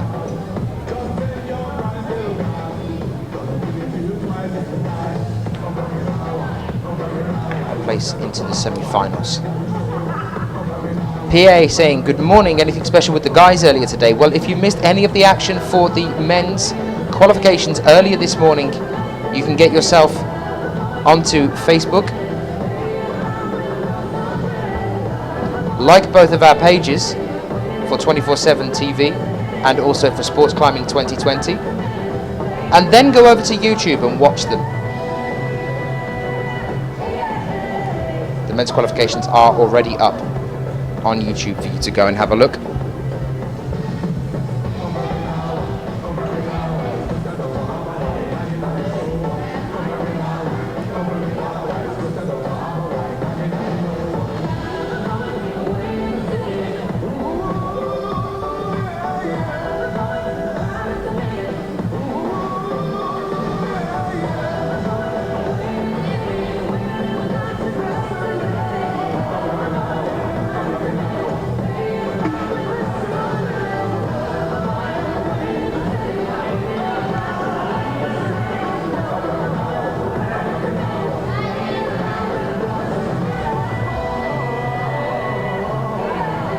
Mina is up on the second roof now.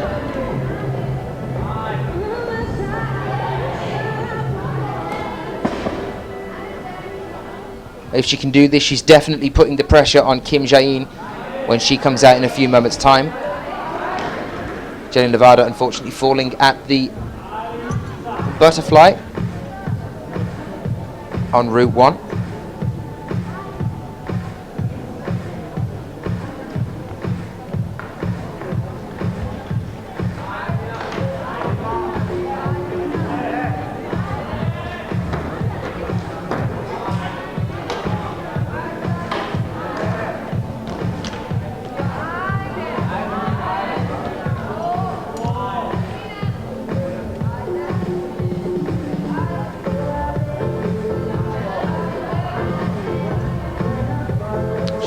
few moves away from the top here.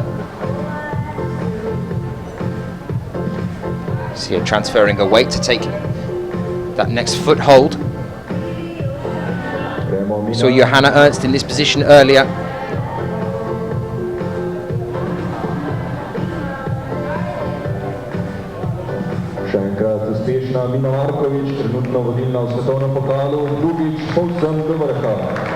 But there is a top for Mina Markovic, putting the pressure on the lady that has just come out onto the wall just next to her.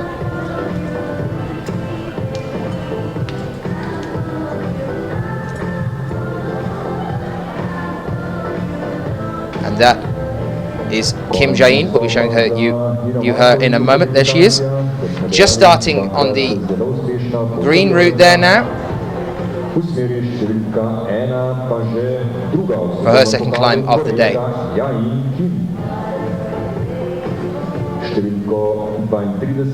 Eugenia Malamid with number 32, Eugenia Malamid from Russia. And on route number 1, Yain Kim from Korea.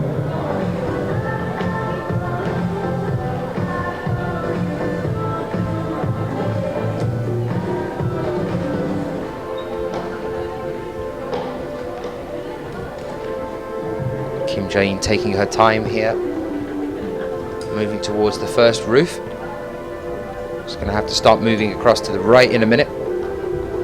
On a diagonal as Evgenia Malamid for Russia starts to come quite close to her again. This is the point that Graham actually was talking about a little bit earlier. Climbers do come very close to each other on these routes.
The wall is actually a lot taller than you might think.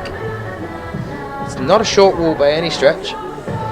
We had our 15-meter wall, well, 15-meter plus when you count the overhang and the bulge on the Chamonix/Bercy wall that we had. Apparently they've added another 5 meters to that. That makes it really long, and it's looking like people that are saying it looks like a short wall are the Americans. Remember when we were over in Atlanta, we had some pretty high walls there when we were in Stone Summit. So I think you guys were a little bit spoiled for choice. Well, there was Kim Jae-in putting the pressure back on Mina Markovic. So 2 tops for both of those athletes. We would expect no less. And that means that Mina Markovic and Kim Jae-in are really going to be racing right the way through this competition to decide who takes the lead overall title for the World Cups this year.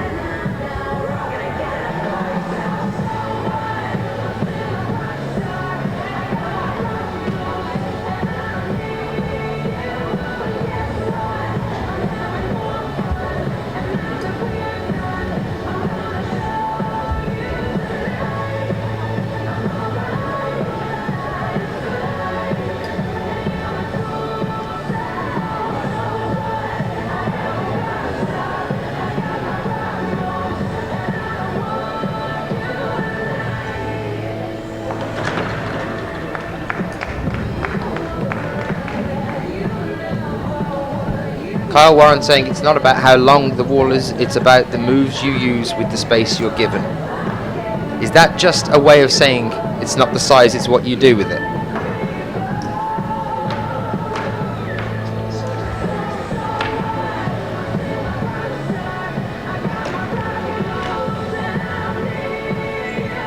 Because if that's the case, I think the Americans are definitely overcompensating for something. We are now with Tjasa Kalan of Slovenia on her second climb of the day. Roughly 2/3 of the way through now.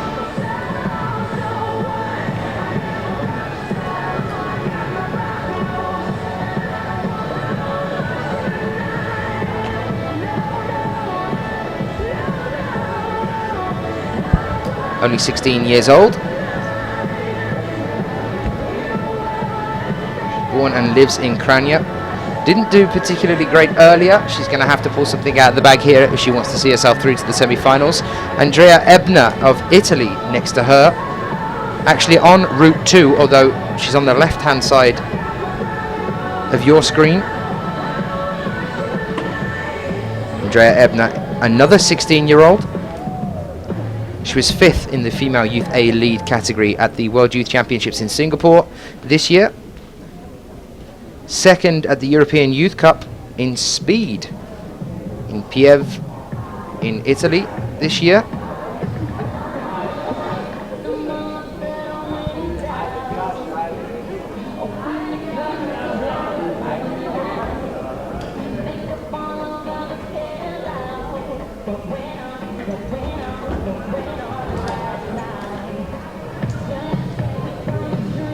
Spremljamo plezanje Tjaše Kalan, številko 33 in številko 18 Italijanka Andrea Ebner.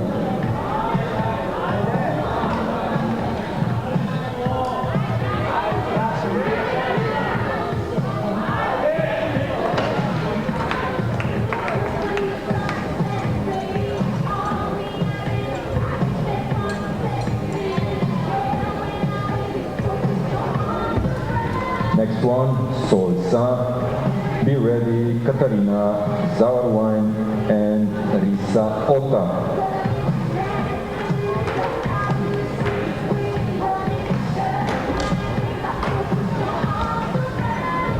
Just not quite enough from that pop there by Andrea Ebner.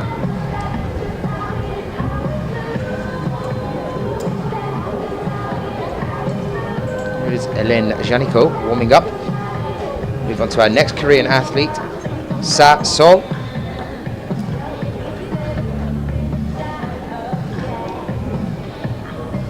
Now, Hélène had an unfortunate first climb.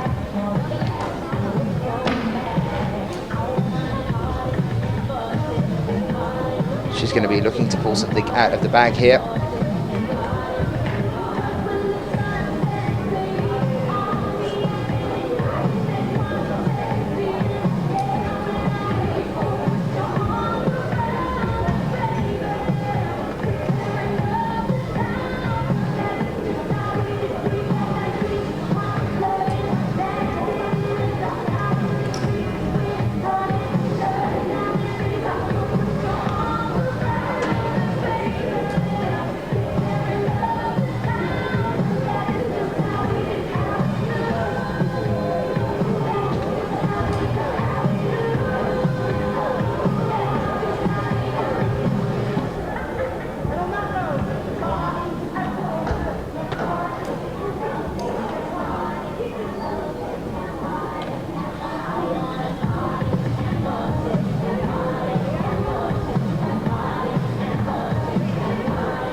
Sheila showing her support there for Ellen.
Ellen making it past the first roof and up towards the second.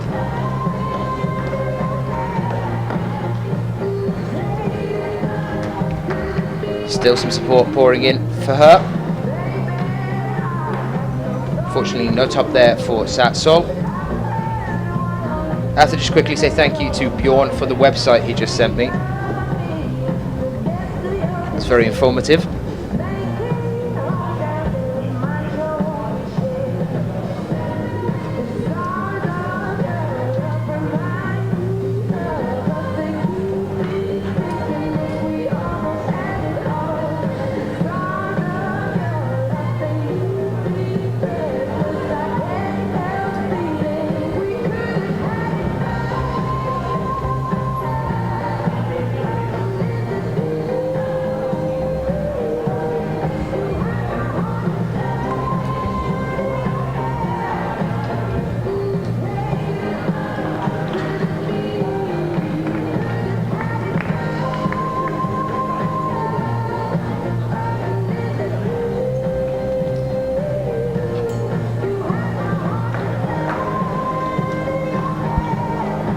Very, very close. That might be enough to see her through into the semi-finals. We are now with Katarina Sawin.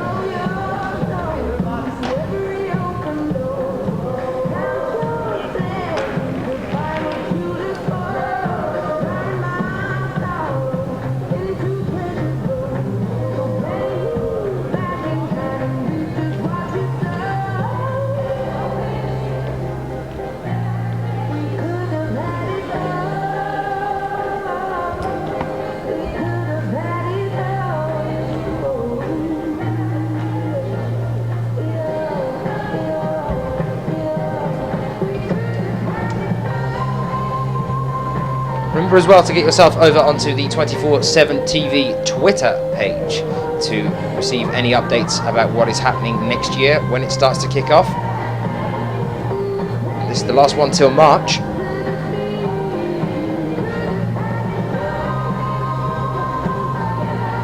We have our next Italian athlete also now on the wall as well.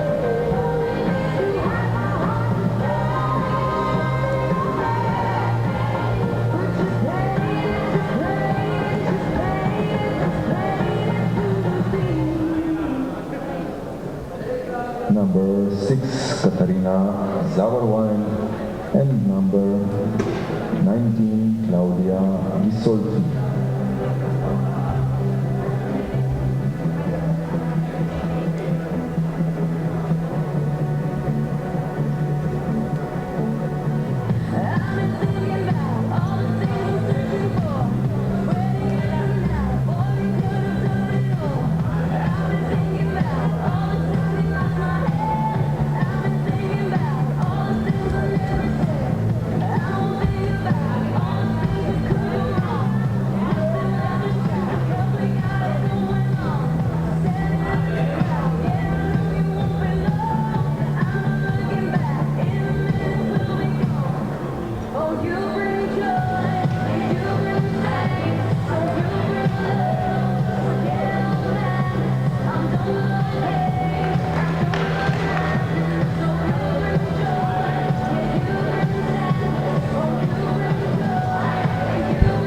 Claudia Gazolfi, 16-year-old athlete from Torino.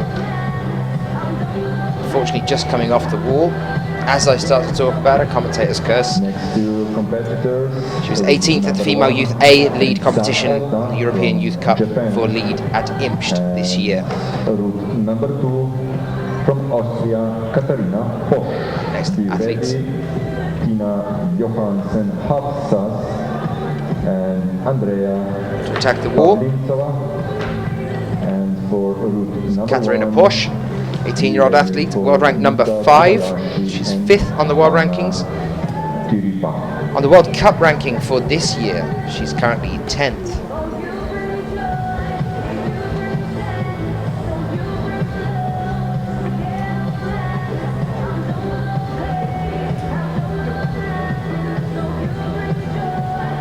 But frequently makes finals, if not podiums.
Another 10 athletes to come out on both routes before we finish up for a little while and come back to you at 7:45, 7:45 local time for us over here in Slovenia, and that'll be for the semi-finals, men's and women's at the same time, starting a little bit later on this evening.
Maria Davies Sandbu of Norway and Christina Stutz of Austria.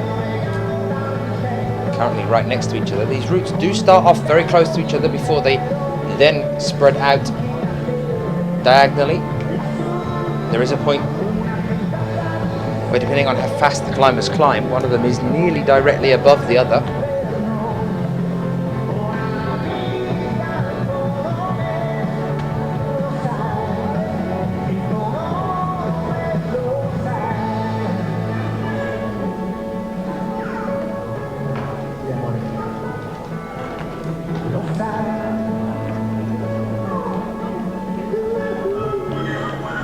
Maria Davies Sandbu, 20 years old, world ranked 45th. She was 29th at Imst this year. Came 31st at the IFSC bouldering competition in Innsbruck as well.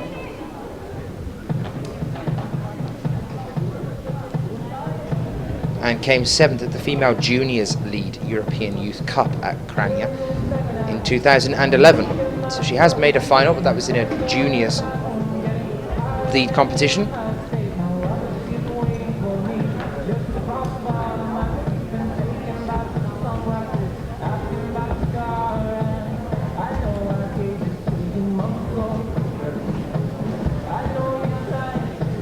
And Christina Stutz, 21 years old, world ranked 29th. That's actually down from the previous year. She was in 27th. But on the World Cup ranking so far for this year, she's in 26th.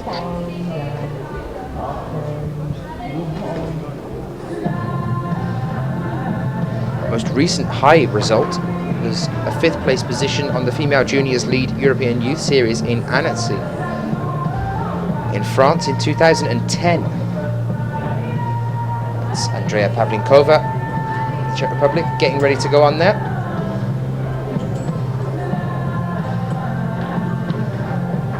Next one for route number 2 from Czech Republic, Andrea Pavlinkova, followed by Christine Schwanz and Lina Himpel.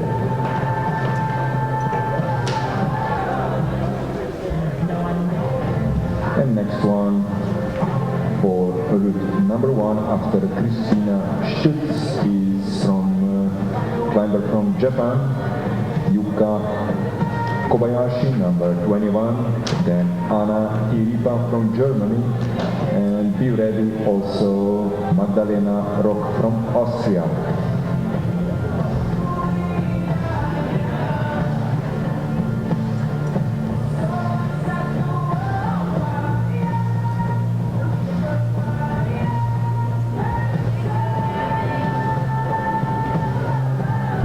Here's Yuka Kobayashi and Andrea Pavlinkova. Coming towards the end of our female athletes for the qualifications today. Yuka Kobayashi.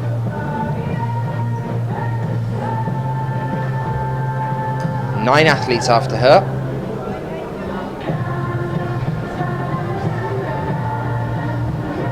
Only 8 athletes left after Andrea Pavlinkova as well. But some of those athletes after Andrea Pavlinkova include Akio Noguchi, Maya Vidmar, Johanna Ernst and Momoka Oda, still yet to come.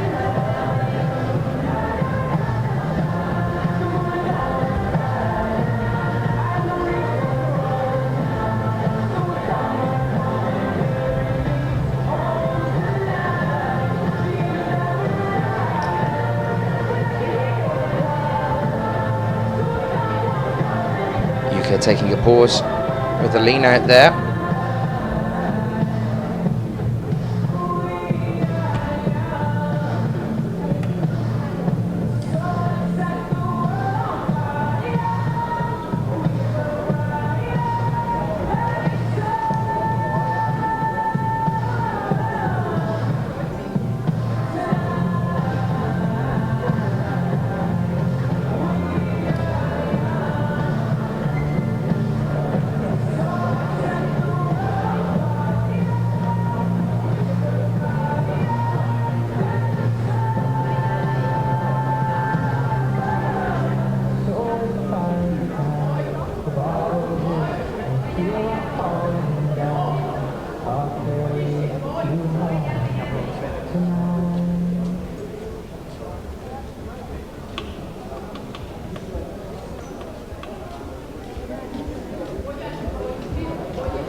Arno asking, can the climbers see each other climb?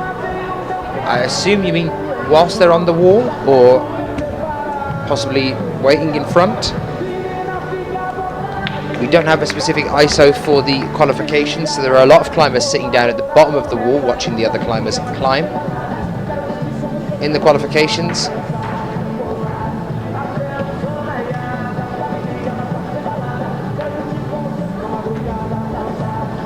so yes, they can, and I'm sure they can on the wall as well, although a lot of athletes that I speak to about that saying, is it a distraction? Especially on a route like this where the two routes come so close to each other.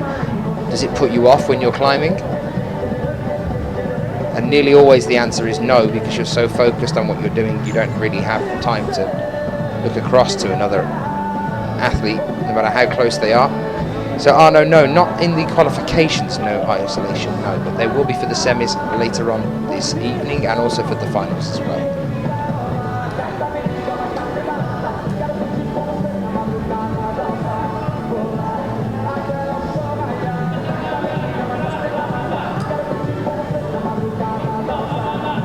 With Christine Schranz. Right up above her, making her way next to the butterfly on the first roof, still with Yuka Kobayashi.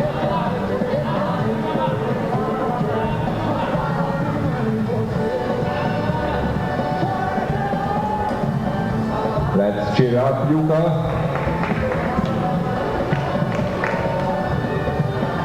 With number 7, Christina Schranz on route number 2. A round of applause just for Yuka Kobayashi for making it past that butterfly. She's now having to push her way up onto the second roof. You can see the incline that she's on there.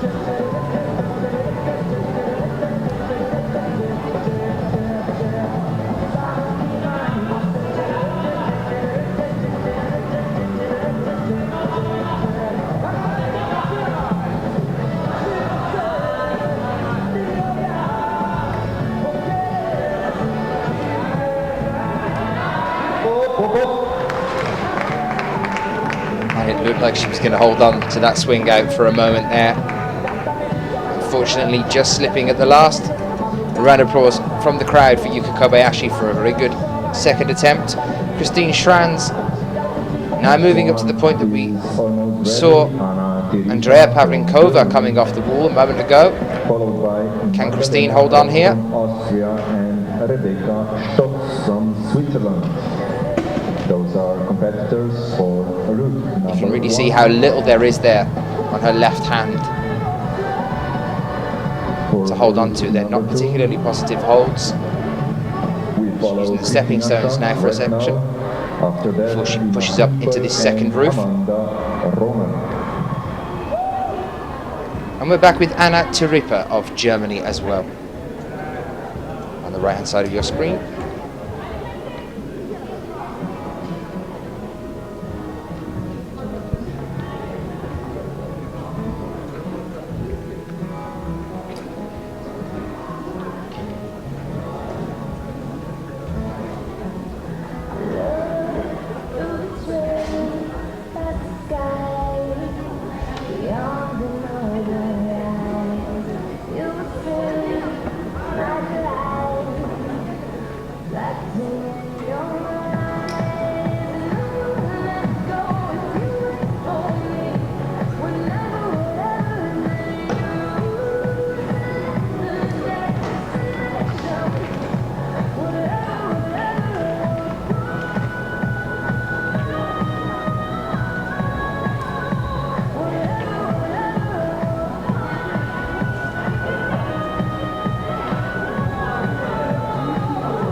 Deliberately not wanting to say something there as Christine Schranz started to push up into the last 3 moves on Route 2.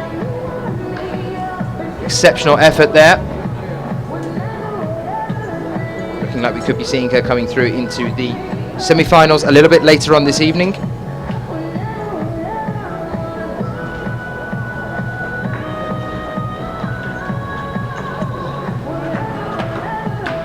So roughly 7 more climbers to come out and have their second attempt.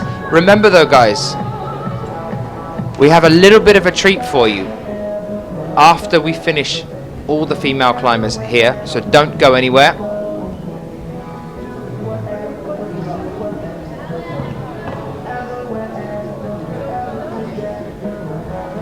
Two German teammates now coming out, Lena Himpel and Anna Turippe.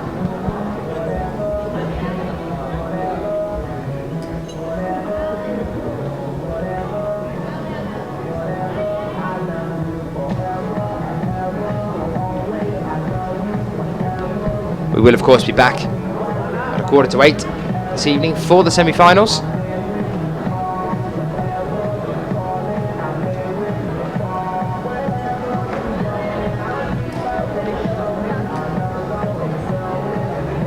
Oh no, Sheila, don't get your hopes too far up there for that one. We're working on a whole feature for that one. No, but it would definitely worth sticking around for.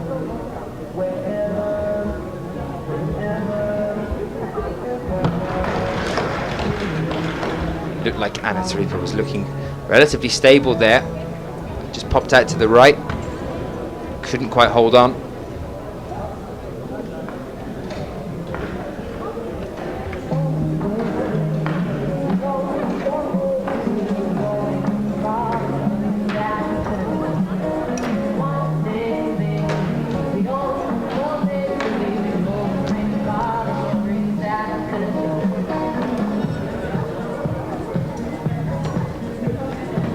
Graham asking about that video, is it speed or bouldering? I don't know whether it could be called either, really, Graham.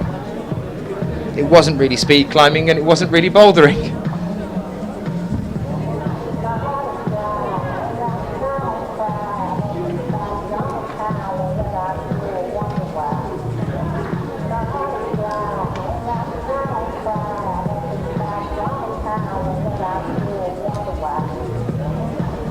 Although Mike does say we have footage of both now, but speed will be first. But no, definitely hang around after we wrap things up with the girls here, because we'll be showing you something interesting in just a few moments' time. We are now with Lena Himpel and Magdalena Roek.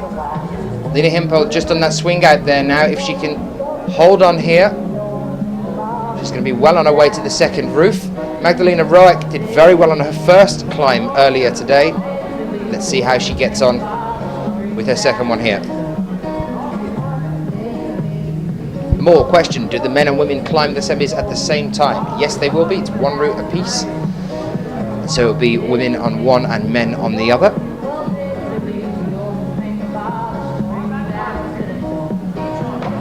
Let's go, Lena. Let's cheer up, Lena.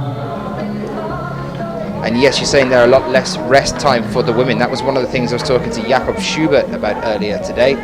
He was saying he doesn't actually mind that instead of normally doing 2 climbs today and 2 climbs tomorrow, 2 climbs for the qualifications and then a semi-final and a final, so 2 climbs either day. Instead of that, he's doing 3 climbs today and 1 climb tomorrow, because we've got 2 for the qualifications and 1 for the semis today and then 1 for the final tomorrow. He said he didn't actually mind it too much. It's always like this in Kranj, and a lot of the athletes are saying they don't mind it too much. But of course the women didn't start till a lot later on than the men. That's not much of a rest time before they're expected to climb on an even harder level as they move through into the semi-finals. A lot less rest time to recover before it gets even harder again. But they are getting a bit of a lie-in tomorrow morning before they come back to do the finals.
So Amanda Rona now of Switzerland on her second climb.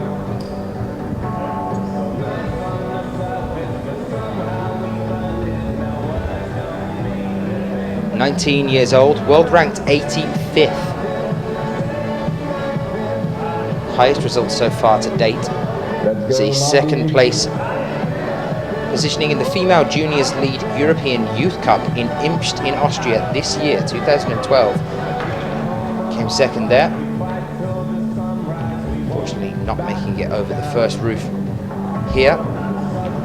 With Magdalena Ruck at the moment though. Ruck, one of the younger athletes, already making a huge name for herself. There's quite a few actually in the Austrian team.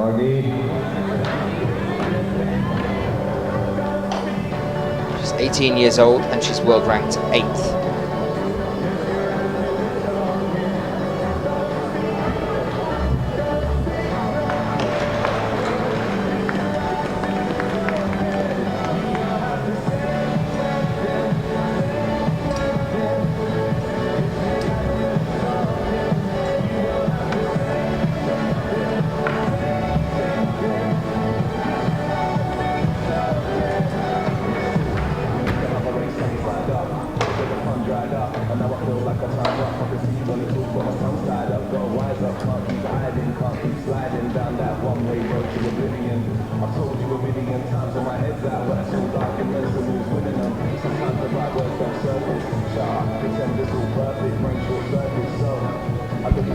Morton asking, have the men had the semis? Yes, they have. You can watch the replay of that already at the moment. You can get onto YouTube, onto IFSC's YouTube channel, and you can watch the men's qualifications that happened earlier this morning. The results are up on IFSC's website, ifsc-climbing.org.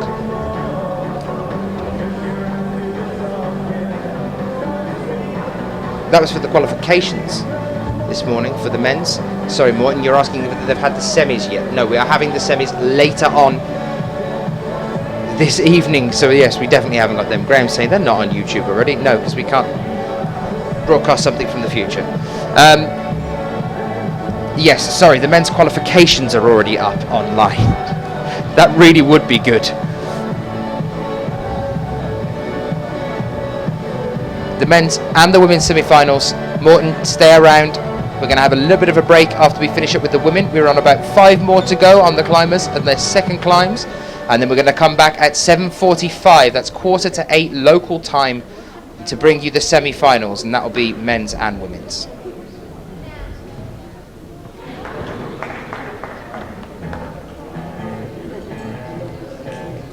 Thanks, DQ.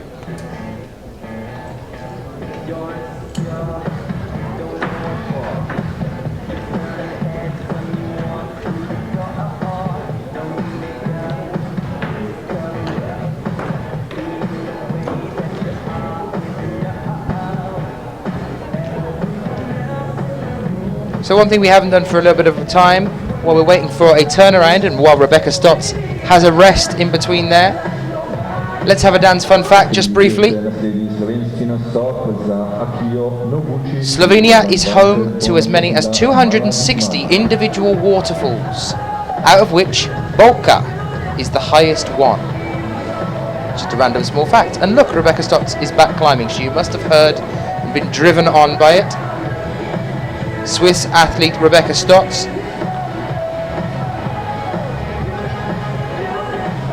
"20 years old, from Erdorf.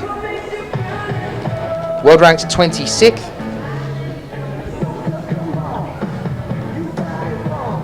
The highest ranking so far on her best results is a 3rd place at the Female Juniors Lead European Youth Cup in Pau in France in 2011. She's currently on the butterfly, and this next lean out with the right hand that she's going to have to do in a moment has been the one that's been causing problems for people. Is it going to be for her? She's matched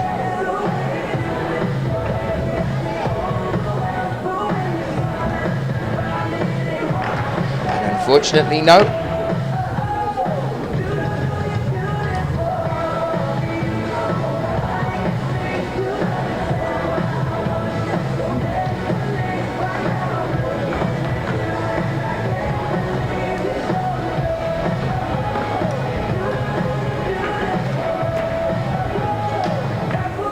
And here's Akio Noguchi.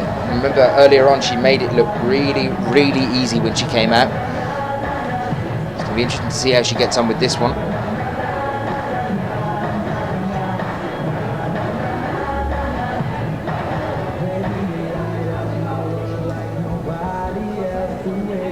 Finished up the bouldering year in second place on the World Cup rankings.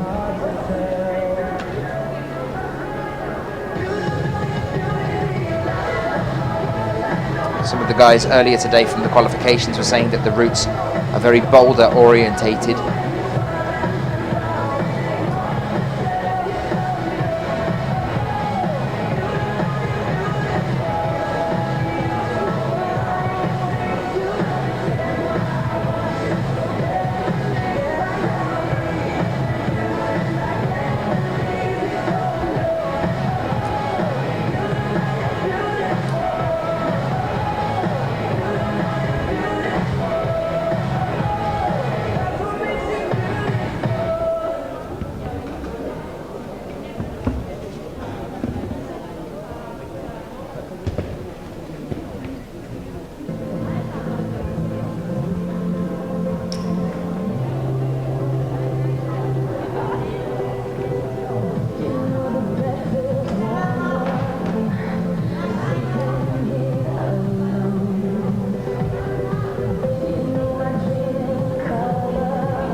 Very, very interesting. Akio Noguchi no top there on her second attempt.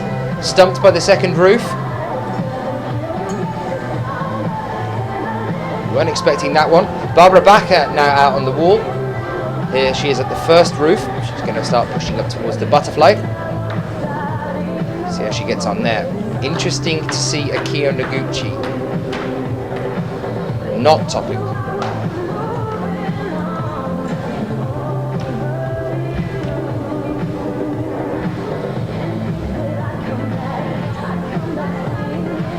Naslednja v smeri številka 2 je Maja Wittmann.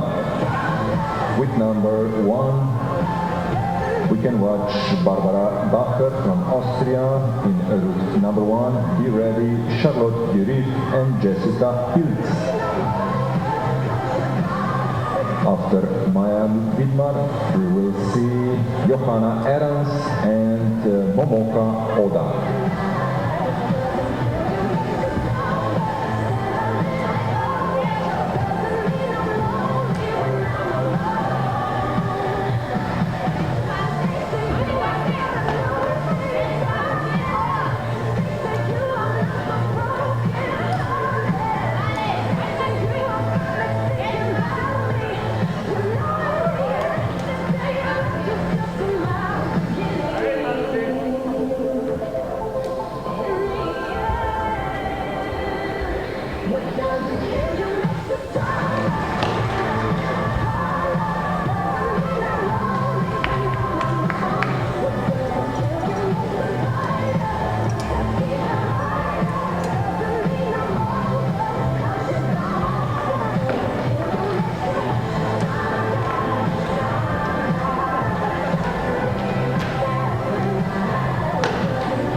started, Charlotte Iri from France. And we can also see Maja Vidmar from Slovenia with number 37.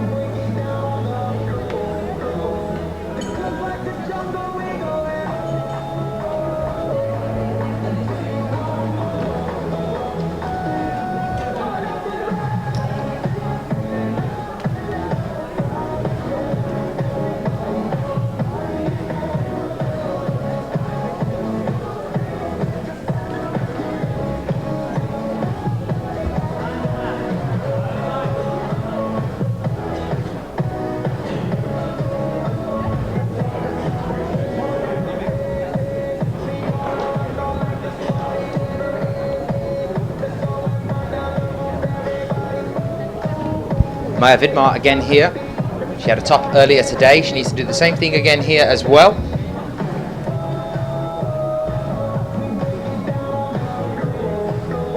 She wants to live up to her coach's expectations of seeing her on the podium here in Kranj.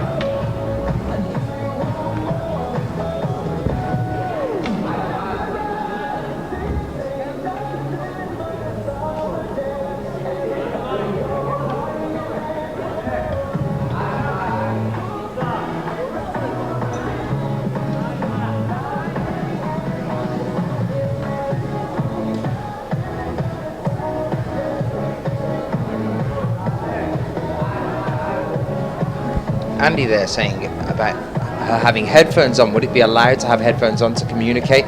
Really interesting. If you get onto YouTube and have a look at the para climbers during the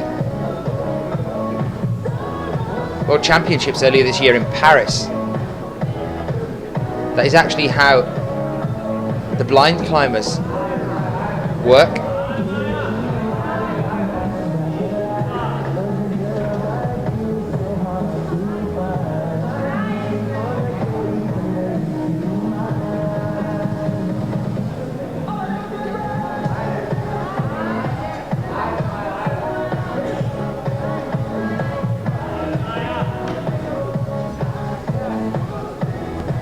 Maja Vidmar is very, very close to topping out here. We haven't seen many tops on this Route 2.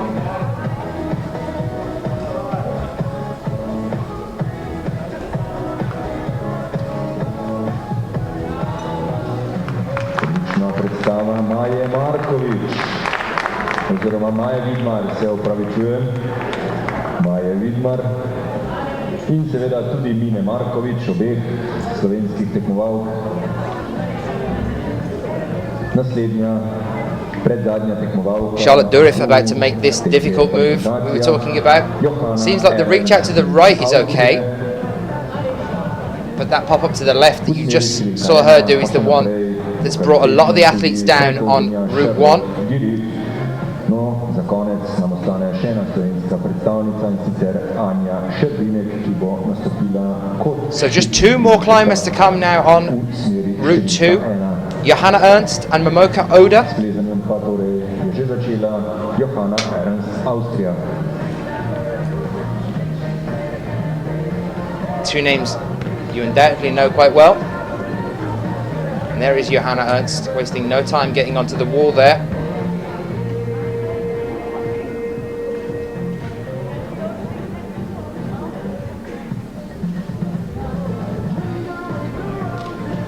Charlotte Durif about to push up into the second tricky move around the second roof in just a few moves' time.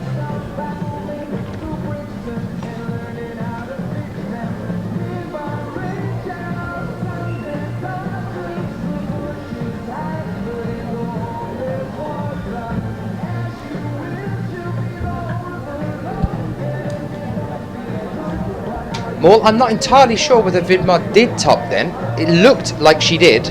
Sheila's saying no, but on the way back down she was shaking her head, so maybe she didn't match. I'm sure the clip was in, the final clip.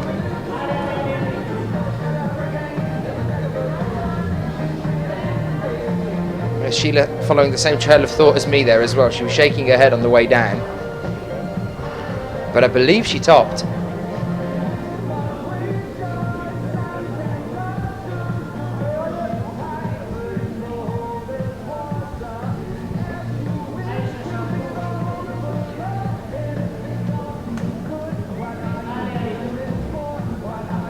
Charlotte Durif here, 22 years old, world ranked 6th already.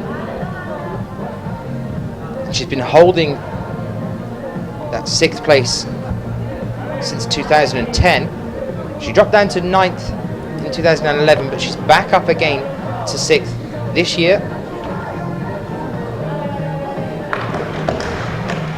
And there was the second tricky move, and it looks like it's caught her short here. Charlotte Durif coming down there at the second roof.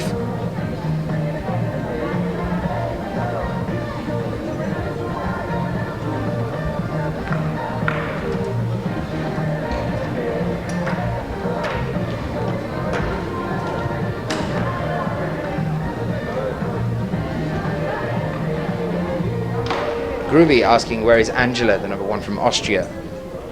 Assuming you mean Angela Ita, and she's not here if that's the case. Jessica Pills, though, coming out onto the wall now. She's a World Youth Champion from Singapore earlier in the year.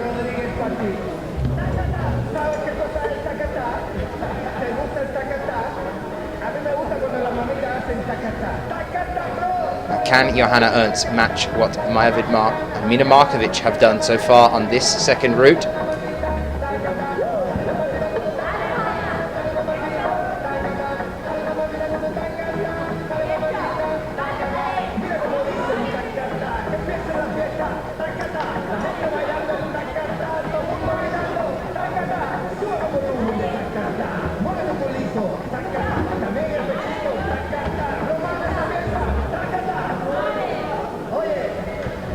Johanna just a few moves away now. There you can see the final clip just above her head.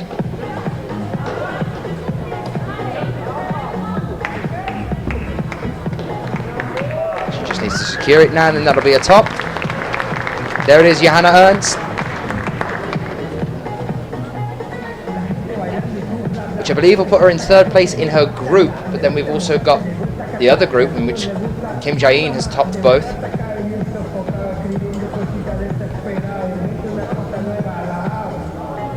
Just one more to come out now for Group 2, and that'll be Momoka Oda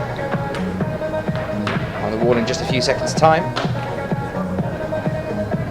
At which point, we will be watching 2 World Youth Champions on the wall at the same time. That is, if Jessica is still on the wall. Momoka Oda taking the Juniors title at the World Youth Championships in Singapore this year. Jessica Pills taking the Youth A title. 10 bonus points for anyone that can tell me who took the Youth B in the women's title and became a World Youth Champion in the Youth B category earlier this year in Singapore.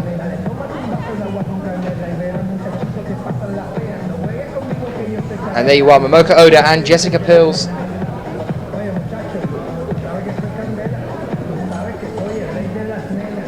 on the wall at the same time. 2 World Youth Champions climbing side by side here in Kranj.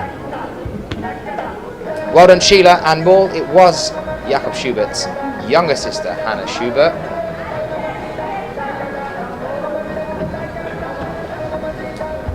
How did I know Sheila would be the first person to answer that?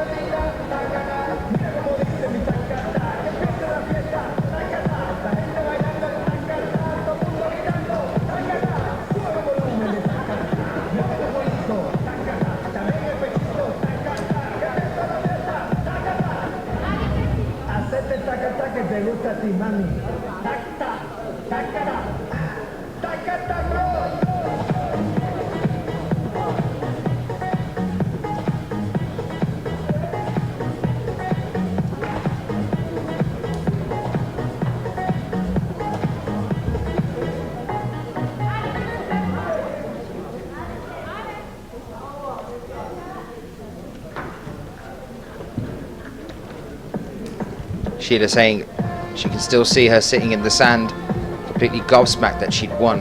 Hannah Schubert, Jakob Schubert's younger sister. I think we're going to be seeing a lot more of Hannah in the years to come.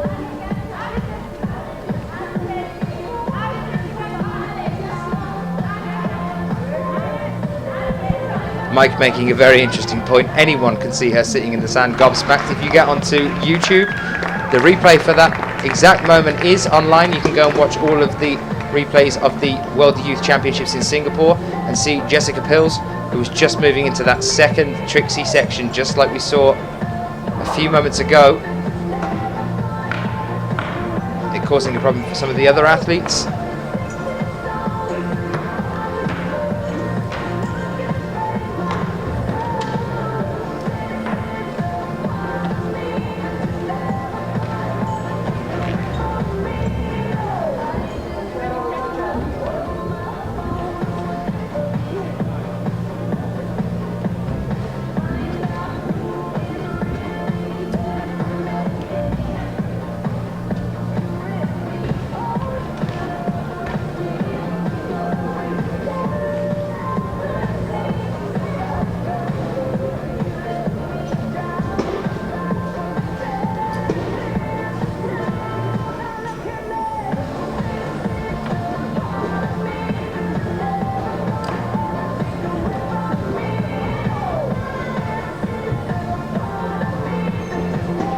Teresa Svobodova now on the wall from the Czech Republic as well. We'll show her in just a few seconds' time. Still with Momoka Oda here. She's made the first roof.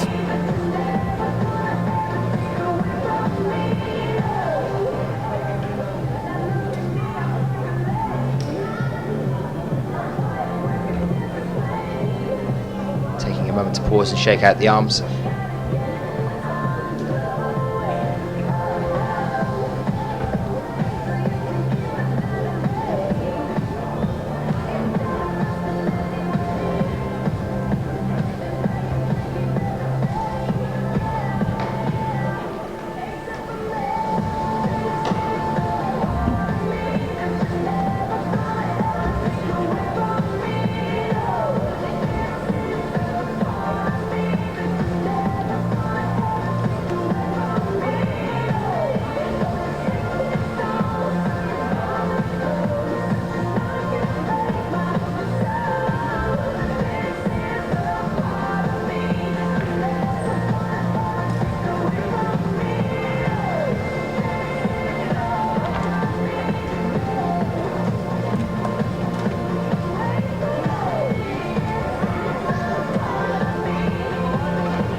Someone asking about Elin Janiko possibly having what they think is her worst competition of the year so far, and asking maybe why that is. Don't exactly know whether there's a particular reason for it, apart from the fact that she's probably going to be pretty tired now after the Asia Tour 3 in a row. She also came straight back and went to do the female junior lead competition for the European Youth Championships just recently. That was only on the 2nd of this month, 2nd of November. So after 4 pretty intensive events, she's back here in Kranj as well, and it's still her first year with her pushing into the seniors.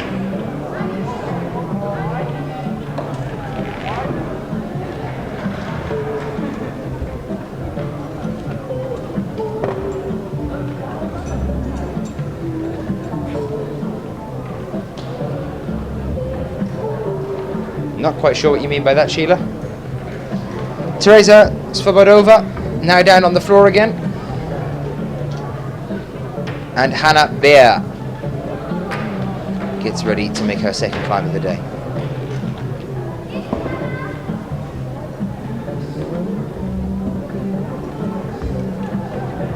talking about the fact that the men's qualifications was earlier this morning. They've had quite a time to be able to go away and rest and then come back.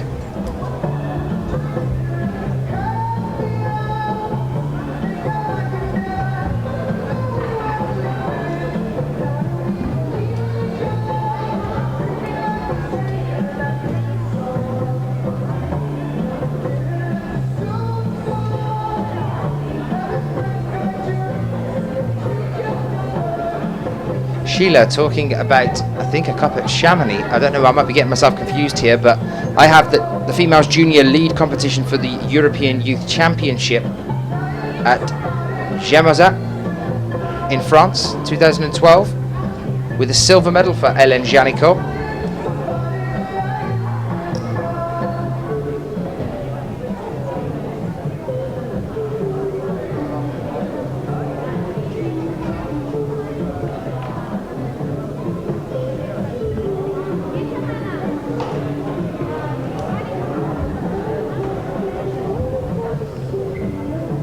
Ah, I see. Thank you for that clarification. I was just speculating as to why we think she might be having a bit of a problem today. Maybe she's a little bit tired after the Asia Tour. You know, a lot of the athletes I've been talking to down on the ground earlier today were saying that they're still recovering. Sean McCall has been ill, just tired out after the long year.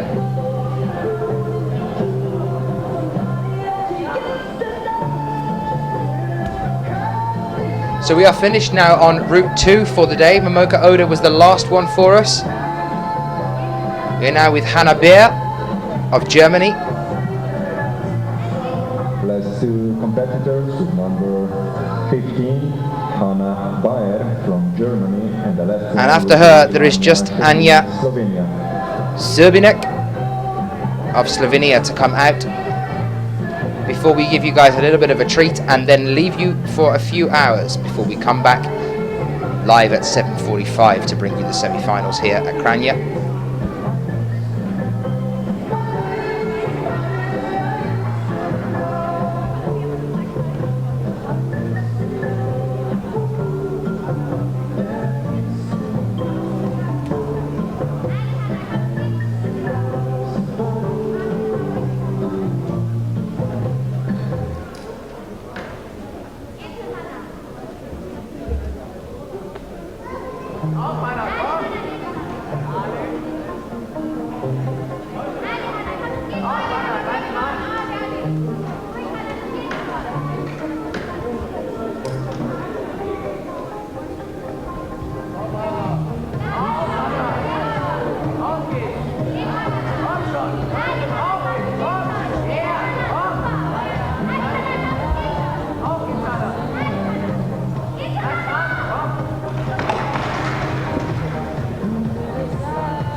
Well, that unfortunately is it for Hannah Beer. One more athlete to go. And here she is for Slovenia. Anja. In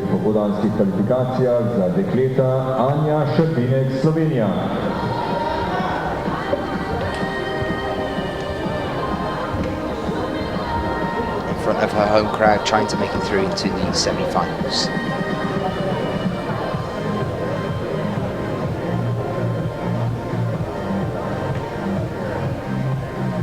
Srbinek, 18 years old, from Maribor, which coincidentally is where the oldest wine vine in the world is located. It's over 400 years old.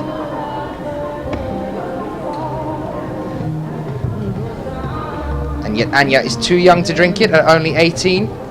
She's still doing the female junior lead competitions and the European Youth Championships and European Youth Cups. Highest result so far today is a 6th place position for the female Youth A lead competition in Kranj in 2011.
Interesting point there by DQ saying about the flash photography. Some people saying it's distracting.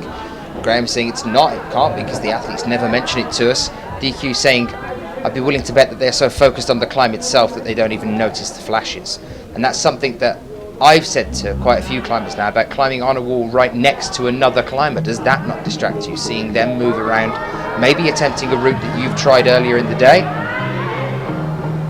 The answer is always no, because they're so focused on what's going on the wall where they are. Unfortunately, that is it for Anja.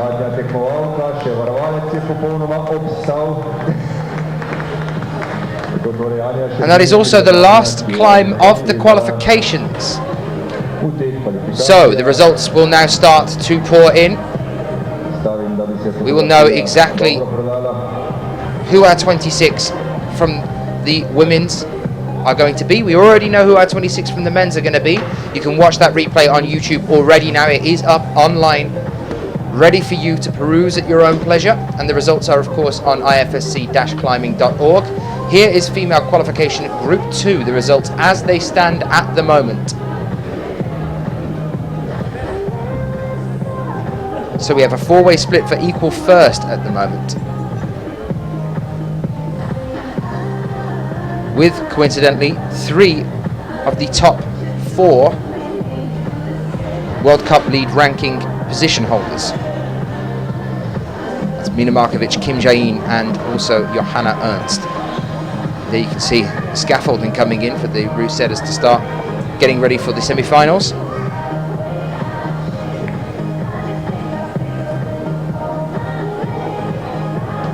And here we are for female qualifications Group 1.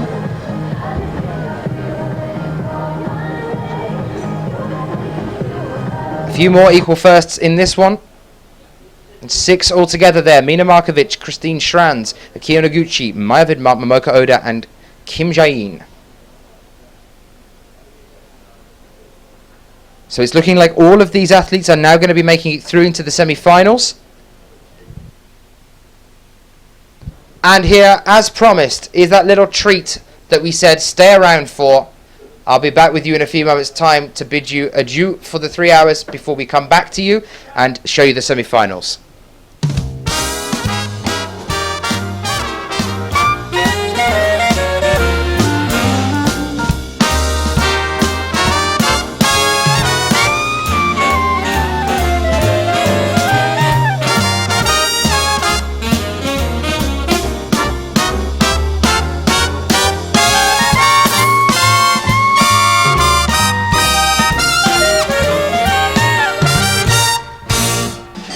Mina Markovic, frequently ranked one of the top 3 climbers in the world. I think you're still ranked, world ranked number 1. Thank you for coming here and joining us in Kranj some time just the day before our competition to talk about this. Thank you for that. Yeah, no problem.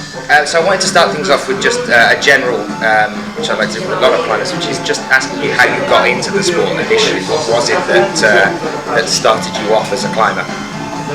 Yeah, maybe my story is a little different. I met climbing just coincidentally. I'm coming from small town, Tui, and when I first time see the climbing wall, it was just a small promotional wall, 4 meters with 4 routes, and I saw it and I tried to climb, and I really liked it. And then it was the small club, actually not meant to climbing, but more for mountain walking. And I just asked where would it be possible to continue into climbing, and after half a year they moved this wall to a small gym, and it was 4 or 5 kids. We started to climb, and we climbed those 4 routes, the same routes, for another year. So everything was at the really beginnings 14 years ago in my town. But then just the community started to growing and everything going further, and I kept climbing. So you were 10, 11 when you started. What can you tell us about climbing in Slovenia? I mean, the gyms that you have here. I know you have a lot of outside rock around here because you've got the Alps coming in, 2 different Alp regions. But for the gyms themselves in Slovenia, what are they like? Yeah, actually all the gyms in Slovenia, they are more or less boulder gyms. I don't know, if you have luck, they are 4 or 5 meters high and quite overhanging. but usually they are really not bigger than this room where we are now. But I think the most important is that you put in the small boulder gym a lot of different holds, a lot of bad holds, and then you can set up different routes and train well. Well, we came to see the gym that you're training in at the moment, your home gym, yesterday. And yeah, I think it was probably smaller than this room, but it's just plastered with different holes. I mean, it looks like the back of an armadillo. There's just like not even a single space in there. So for you as a lead climber, training pretty much only on a bouldering wall, is that would you say that's an advantage or a disadvantage for you? Definitely an advantage of the climbing on a boulder gym is that you can every time set a different route and really doing on some hard moves or different moves, and that every time, every training when you come, the routes are different. But the bad thing is that maybe you don't have so much feeling for the big wall and the leading.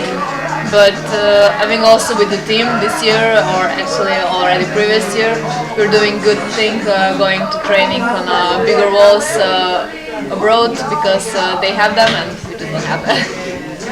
What can you tell us about how it works and how you would train in a room that is that small, that is just a bouldering? For something like lead, which is an endurance sport, I mean, how do you do it? Actually, the wall is like said that you can do circles, so you can go from one wall to another one, and like I said, doing circles. So coach usually set up the route, I don't know, 30, 40, 50, 60 or even more moves, and he told us the route, we show it with a stick. So you could see yesterday, and then we just remember the route and go to climb it, and we try to finish it. When you fall, you try to do the move, or actually when you do this move, when you fall, you continue and go till over. So yeah, usually you're not finished the route because it's not like this that even if you try really, really hard, you will fall a few times. But I think it's good for training and learning all the time. Why do you think that there aren't any lead gyms in Slovenia? Why do you think that it is just like tiny rooms like we saw yesterday? I don't know, because maybe there is not one person who will just build up a big gym and who will have enough of capital to do this, or maybe just the places are more expensive or everything. I don't know, but definitely it would be really, really good to have one gym, like at least one gym like they have away. So how often a week are you training? Usually I'm training like 4 days in a row and then took a 1 day off. Or maybe some days at the beginning of the year I do like 5 days and then 1 day off. But like I said, mostly for one.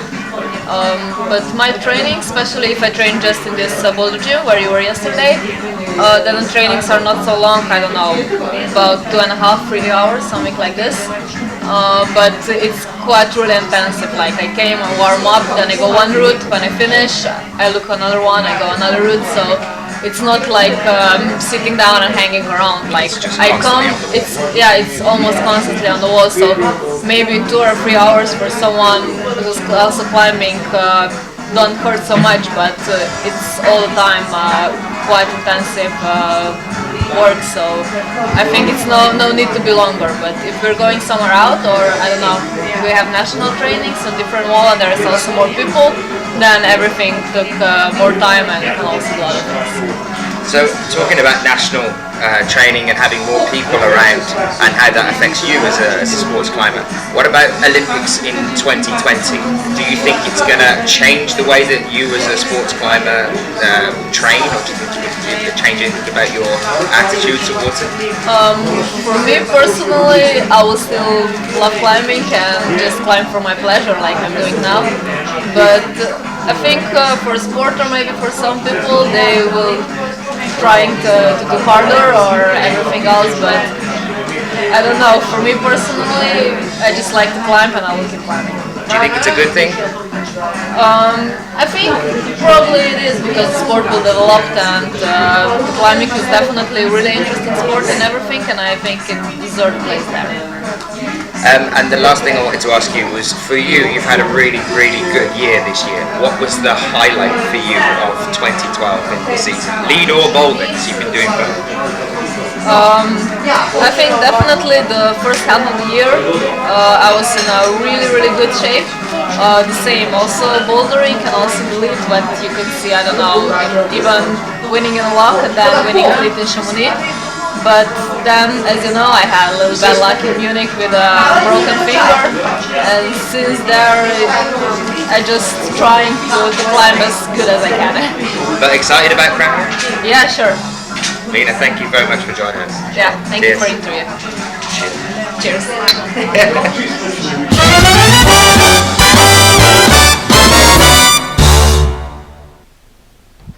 Well, there you are, guys. We thought we'd give you a little bit of a treat. We met Mina for coffee to have a bit of a catch-up about how her training's been so far and how she feels about climbing as a sport. So hopefully you enjoyed that one.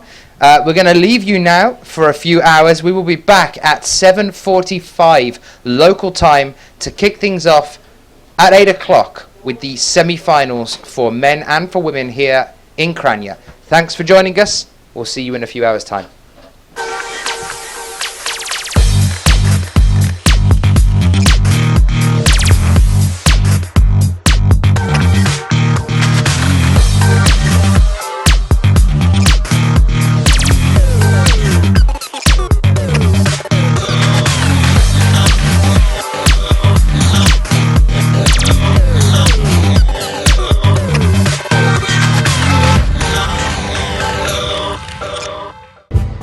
Everything top 30. Top 30. The heart of climbing.